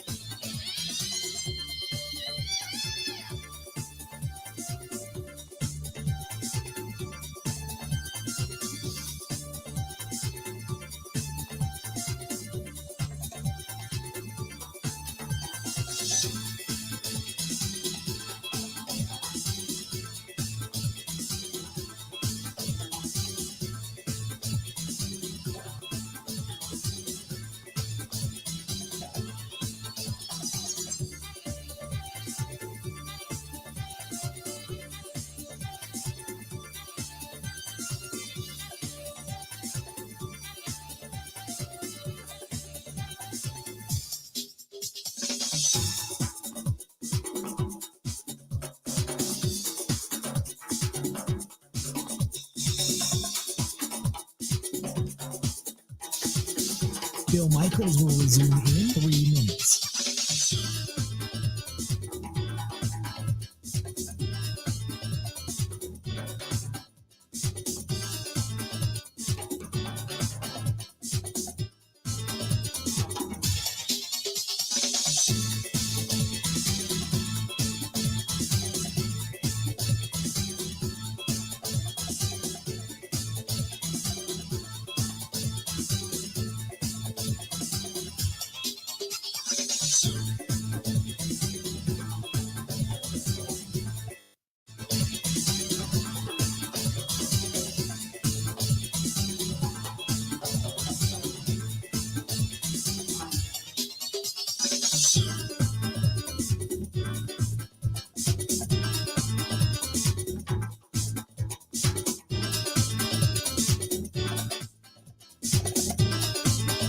Bill Michaels will resume in 2 minutes.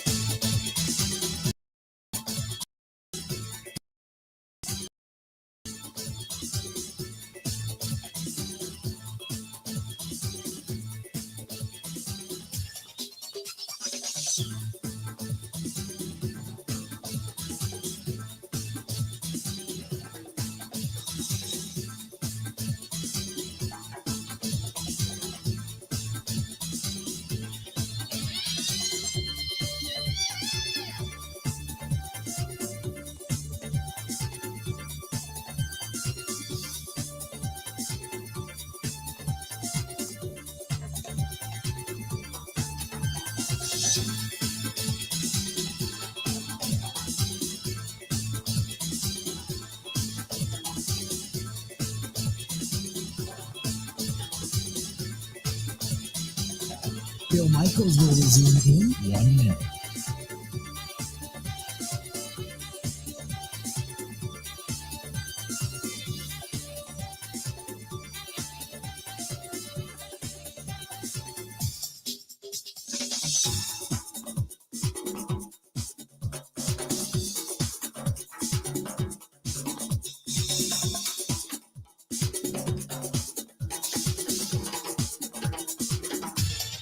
Bill Michaels will resume in 30 seconds.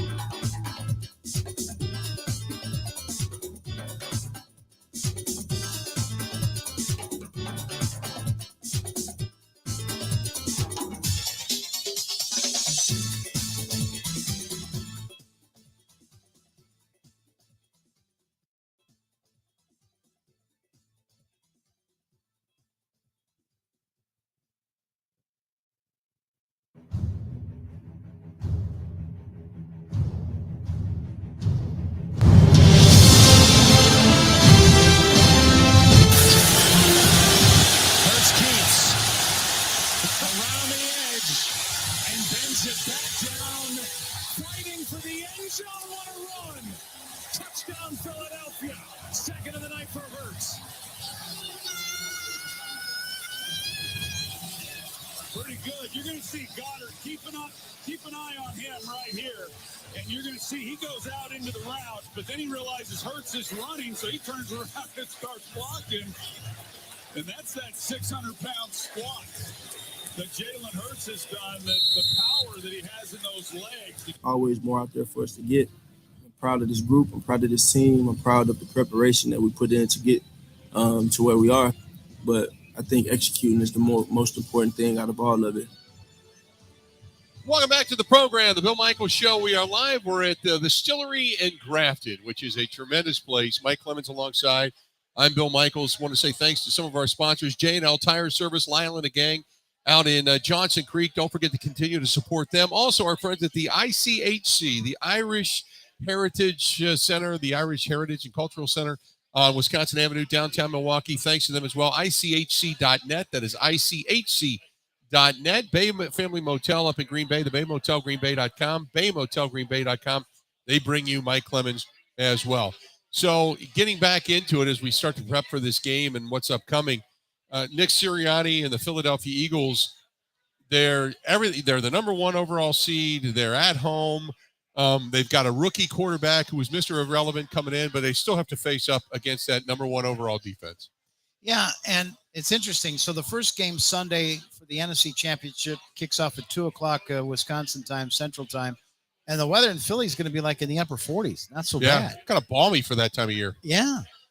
And then the second game kicks off at 5:30 down at Arrowhead with the Chiefs and the Bengals. And that could be temps in around 22, 23 degrees. Just kind of the opposite of what you'd think. But Sirianni, this guy who's, lots of energy, up and down, working up and down the sidelines. He was talking about the reputation of the fans at Lincoln Financial Field on a big game day like this. The reputation of being able, having to come into Philadelphia and play is the reputation that we have, because it is that it's intimidating and it's loud and it's hype. It is loud, it's hype, but the reputation isn't necessarily all about just being loud and hypeful. It can be obnoxiously obnoxious, I guess might be the best way to put it. At least that's a reputation, although it's not, I don't think, that bad. I don't care. Ben Kenny not liking it back there. But when you got guys that... Who is that, by the way? That is... who's saying the I don't care, Ben? Who is that? Dan Campbell. Dan Campbell. Oh, Dan Campbell from the Dan Lions. Campbell, Okay, yeah. After beating the Packers. Right. Yeah, so now we started that break with Jalen Hurts. I mean, I really like how strong a vocal leader that kid has been, right? In just the last year and a half. And then you go to a veteran like Fletcher Cox, we're like, okay, you're all set up, man. You're the number one seed. You got the home field advantage. You got the screaming Eagle fans up there. Right. What could possibly go wrong, right? Uh-huh. And so he talks about, look, my biggest concern is that the younger players we've got on this team, we're loaded with veterans, but the youngest players we've got, they need to understand the level of play needed for this game against San Francisco. It's the NFC Championship, and you also want to make sure that guys are staying focused, especially younger guys that's never been to this level of play and into the postseason. And then on the other side of the coin, you got Jason Kelsey, the veteran center for the Eagles, the brother of Travis from the Chiefs. Right. He says, "No, chill out, man. Don't get away from the routine that got you here." The formula and everything's the same. You lock in during the week, you work hard, you practice hard, you work on your fundamentals and techniques, and trust your coaching and go out there and play. By the way, if Philadelphia wins the Super Bowl, I want to watch their victory parade just so I could see Kelsey dress up again the way he did. The way he did the last time they won it, drunk and out of his mind with one of the most inspirational drunken ramblings in post getting a Super Bowl win speeches. And our producer, Ben Kenny, arrested for being shirtless in the streets of Philadelphia. That's right. Now, I was drunk, not arrested. There's a drop in right there. Yeah, there you go. So, Howie Roseman, man, how did he win a Super Bowl, tank, got his coach fired and Doug Peterson, and back here, and he's back at the Super Bowl again. Yeah. Now we're sitting here with Aaron Rodgers for 12, 13 years since the 2010 Super Bowl saying, what? They're back in it. Yep. Yeah. And so he Ndamukong Suh sat there. And again, let's look at careers. Ndamukong Suh, in all those years of misery with the Lions, had a cup of coffee with the Dolphins, where he was pretty much a quitter. But then he hooks up with the Bucks, and he was with the Rams. He got to go to a Super Bowl with the Rams, got a ring with the Bucks, wants to get another ring for his other kid. He's got like twins or something. He's 36 years old. And then Howie also signs, the Vikings, Linville Joseph. He's 34. He's still playing, big dude that the Packers had to block all those years. How much, we asked Sue, how much of a difference do those two guys think they've made on the Eagles' defensive line? I think Limbaugh and myself have added some value in that particular space, but I think there's some great talents with obviously Fletcher and Grave and Milt and Jordan, and just adding some more depth to that particular piece. It's something that I've always prided myself on, being a part of a number one defense that's shut down runs and set records in the NFL. So I want to be a part of that as well, but also be able to get after the passer as well. As a professional, you got to understand you got to earn your way through this career. And you got to earn your way to the Super Bowl. So this will hopefully be my third, but first and foremost, you got to take care of business, the NFC Championship, and being focused and detailed and oriented to be able to say, all right, we're going to take care of business here first, and then obviously we'll have 2 great weeks to prepare for a Super Bowl. So only 30, he's 36 years old. He may only get 25 snaps in a game or something like that. Right. But you hear the experience in that guy's voice. Yep. That gets you through this weekend. I mean, that's a brilliant move to sign a guy like that. I've got Philadelphia winning over the 49ers, but down in KC, it's going to be cold. The weather's going to be much colder in KC by about 20, 25 degrees difference. Both of those teams, the Chiefs and Bengals, practicing outside today, getting ready for the colder weather. But the weapon Cincinnati has coming into this game, undeniable. Although I think the Bengals mentioned that they are going to use their new indoor facility for their final walkthroughs, something they didn't have a couple of years ago, right? They finally got something. I mean, can you imagine they have to do walkthroughs in crap like this today? But Jamar Chase, the speedy receiver for the Bengals, asked, all right, you're going into a frigid Arrowhead Stadium, or Burrowhead, as some of the guys are calling it, right? Are you guys ready for those temperatures at Arrowhead? We don't play in every weather. It's not about us being ready. It's about us being prepared for the situation. Execute when it's time to execute. And, you know what I'm saying, make the first downs and contested catches. That's what it's all about. You hit the gritty, and then you went into the fadeaway. Do you have something special this week, potentially? Another twist on the gritty? I've been saving that gritty for a long time, like really long time, bro. I've been doing that, but just never bring it out. I don't know what the hell I'm going to do, honestly, man. I'm just going to go out there and have fun. The Zach Taylor, a guy that a lot of people in Cincinnati wasn't fond of, didn't think he could get him to this point again. 2 losing seasons the first 2 years. And now he's back-to-back, so he's shooting for his second Super Bowl appearance in 2 years. And where this guy has really grown, Bill, is a motivator, and he digs for stories. There's this great story where Zach Taylor said, okay, I got to come up with something else. I need a more physical team. So did you ever see a movie called A Bronx Tale? Yeah. It's a movie about the mafia from like the 80s or so. Yeah. So there's one scene where they're in a bar and, the mob guys are all dressed really nice. The wise guys have beautiful suits on. And a bunch of biker guys, like real dirtball guys, Right. looking for fights and stuff. They happen to be taking over the bar early in the middle of the day. 8 or 9 of these guys. So the mafia guy says, all right, we'll open the bar for you. So within a couple of minutes, these guys start intimidating the bartenders and making fun of them and spraying them with beer and whatever. So the mob guy is not happy. And he goes, you guys need to leave now. Right. And the biker's like, he's looking at this guy in his suit. These are biker guys. So you see the guy go and lock the door to the bar. And he calls out a bunch of his mafia thugs out the back room. Yeah. And they all come with baseball bats and beat the Yeah. out of the bikers. Right.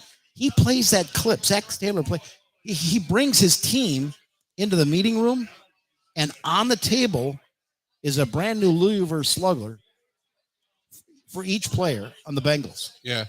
And he had sent one of his trainer to go down to Louisville from Cincinnati, not far away, to special order, get these bats. So the guys walk in the room like, okay, what's the deal with the bats? Here, everybody's got a bat. You got a bat, you got a bat.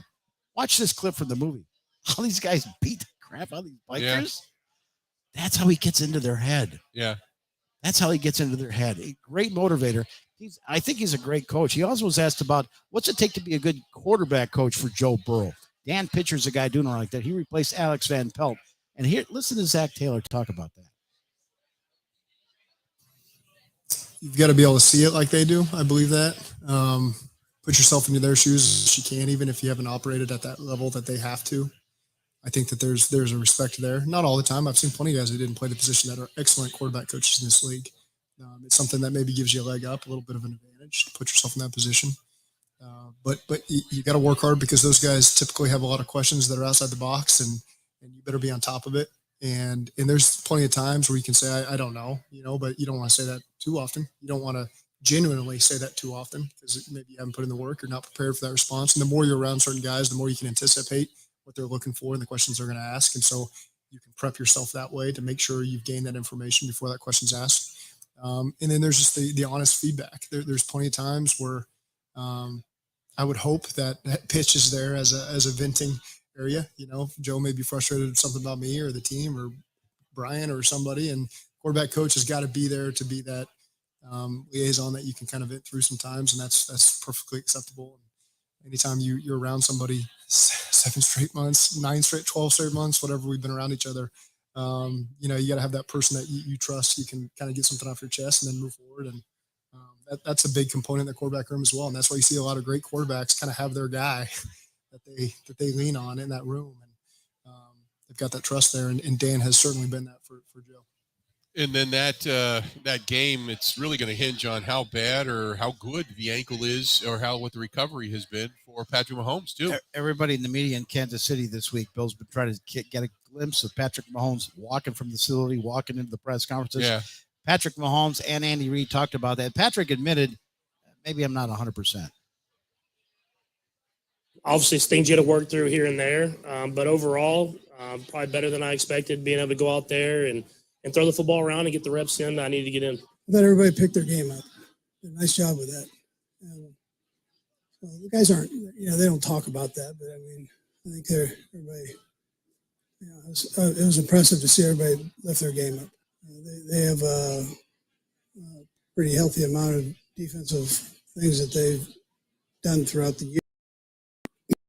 I'm sure here coming into this one. Clearly, in the past month, the Bengals have been the best performing team. I mean, I know some analysts were saying earlier, watch the Bengals getting it together, and by God, they were right. And so this was an interesting quote from Willie Gay, the linebacker for the Chiefs. You got this hot offense with Joe Burrow and Jamar Chase and all this. What do you think? What are you most concerned about this Bengals offense? Nothing. Okay, Willie. But what about Joe Burrow and Chase, and Mixon and the way they, beat the Bills and got after Josh Allen? What do you think is the biggest thing you need to prepare for? Okay. There you go. Nothing. When we come back, we're gonna give away the TV. Hopefully everybody's ready here to maybe hear their name called. We're gonna give away the TV here in just a few minutes. Stay tuned. A lot more coming from the Distillery here in Grafton. The Bill Michaels Show continues right after this. Covering Wisconsin sports like a blanket. This is the Bill Michaels Show on the Wisconsin Sports Zone Radio Network. Grilling outside or hearing that sizzle indoors? Get your choice cuts delivered right to your doorstep from ScholzieFamilyBeef.com. That's ScholzieFamilyBeef.com. Even when the weather outside is frightful, your energy bill could be much more delightful. Hi, I'm Gina Della from Pella. Replacing drafty windows and doors can dramatically lower your energy costs. Pella Windows and Doors of Wisconsin offers some of the most energy efficient windows in the industry, designed to keep the cold outside where it belongs. You'll help kick the January blues when you choose to book by the 31st for 0% interest up to 2029. You heard that right. No interest up to the year 2029 if you book by January 31st. Pella's premium wood windows and patio doors feature distinguished craftsmanship and nearly endless possibilities. With max design flexibility in dramatic sizes, custom colors, finishes, profiles, product types, and more. Hurry. To get the 0% interest up to 2029, you have to book by January 31st. Visit PellaWI.com. Certain restrictions apply.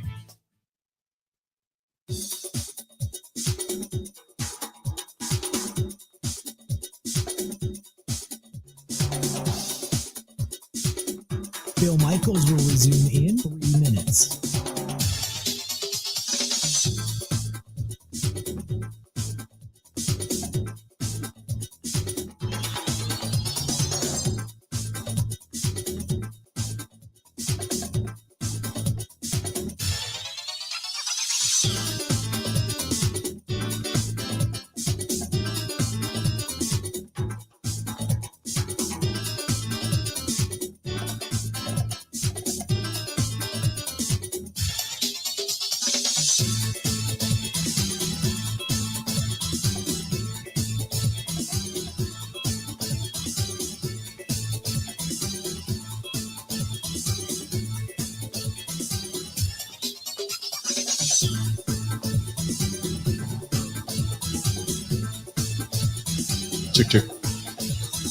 If anybody has any additional registration slips here in the house, you want to get them up here, we're going to draw coming up here in a couple of minutes for the big screen TV. Just an FYI.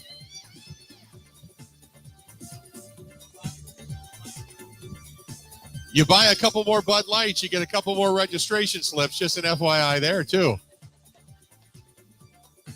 The weekend started. What the hell? Drink up.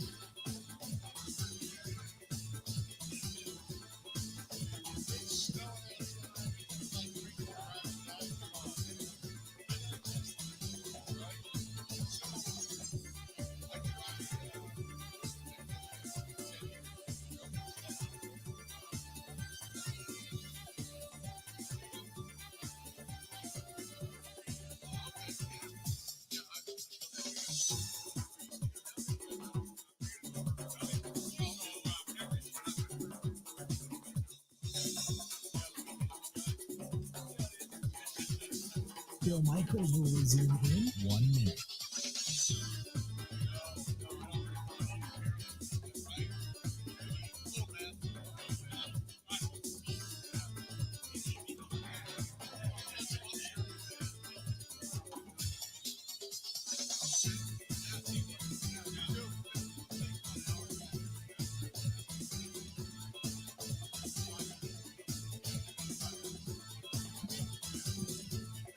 Bill Michaels will resume in 30 seconds.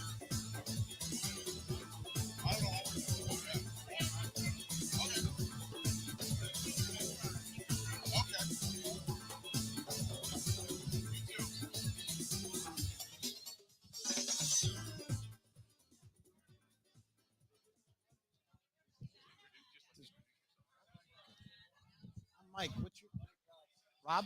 Thanks, Rob. I'm going to miss your questions, Bill. And Mike Clemens taking 10 seconds to do a lead up. Welcome back to the program. Bill Michaels Show on the air. We got our final segment. It has been a blast out here at Distillery in Grafton. Thank you. It's been a lot of fun. Mike Clemens alongside. We got a couple of minutes before we get out of here. Am I really that long-winded? Well, yeah. Okay. All right. Yeah. Okay. It's thanks to Wayne Laravey, by the way. For those that got a chance to hear Wayne Laravey, the voice of the Packers, join us for a little while. Wayne was fantastic. But I don't know if people come to see us or the shot at drinking extra Bud Lights and then possibly winning the TV. But we promised we'd give it away. And so only the people that were here today were registered for this thing. So Rob, who has served me many a whiskeys and many a beers here already, not just today, but just in general, because no, I didn't drink today, but is going to draw the winning name for this 55-inch LG big screen TV. Rob, go ahead and do the honors. Rob lost his voice last night too, by the way. So I don't know what he was doing, but he lost it somehow. Having fun. Sean Butt. Sean Butt. He's actually got a phone number. That's his real name. I'm not kidding. Right there. There he is. Sean. Congratulations. Grab it and take it home. They need the table space. There you go. Congratulations. Sean's here. He's on site. He's a winner. So fantastic. 55-inch big screen TV. Takes it for the NFC, the AFC Championship games, the Super Bowl. It'll be home in his house as soon as he can get it into his truck. But Sean is a winner, so congratulations. That's fantastic. Good stuff. Mike, thanks for coming out, man. You bet, pal. Anytime. Appreciate it. Thanks, Rob. I know we have you say something, but you're just, well, yeah, he's all scratched up at this point. So who you got this weekend, real quick? I think Sean, who just won the TV, is going to see the Eagles win and the Chiefs win. The Eagles and the Chiefs. Yeah. Cincinnati can't do it 4 straight times against the Chiefs. That, and then, and the home field advantage again. Yeah. Yep. Yeah, I just think that this time the Chiefs are going to get in there, and that's how it's going to be a crazy Super Bowl, is watch the Eagles go up against the Chiefs as well. Thanks again to Tim, to Mallory, to everybody that came out today. Give yourselves a nice round of applause. Thank you so much for coming out and hanging out with us. We certainly appreciate it. Congratulations to Sean winning the television. Thanks to Wayne Laravey, the voice of the Green Bay Packers. Have a great weekend. Let's drink. Now we can. The weekend has officially begun. Until then, time for us to get out of here. Have a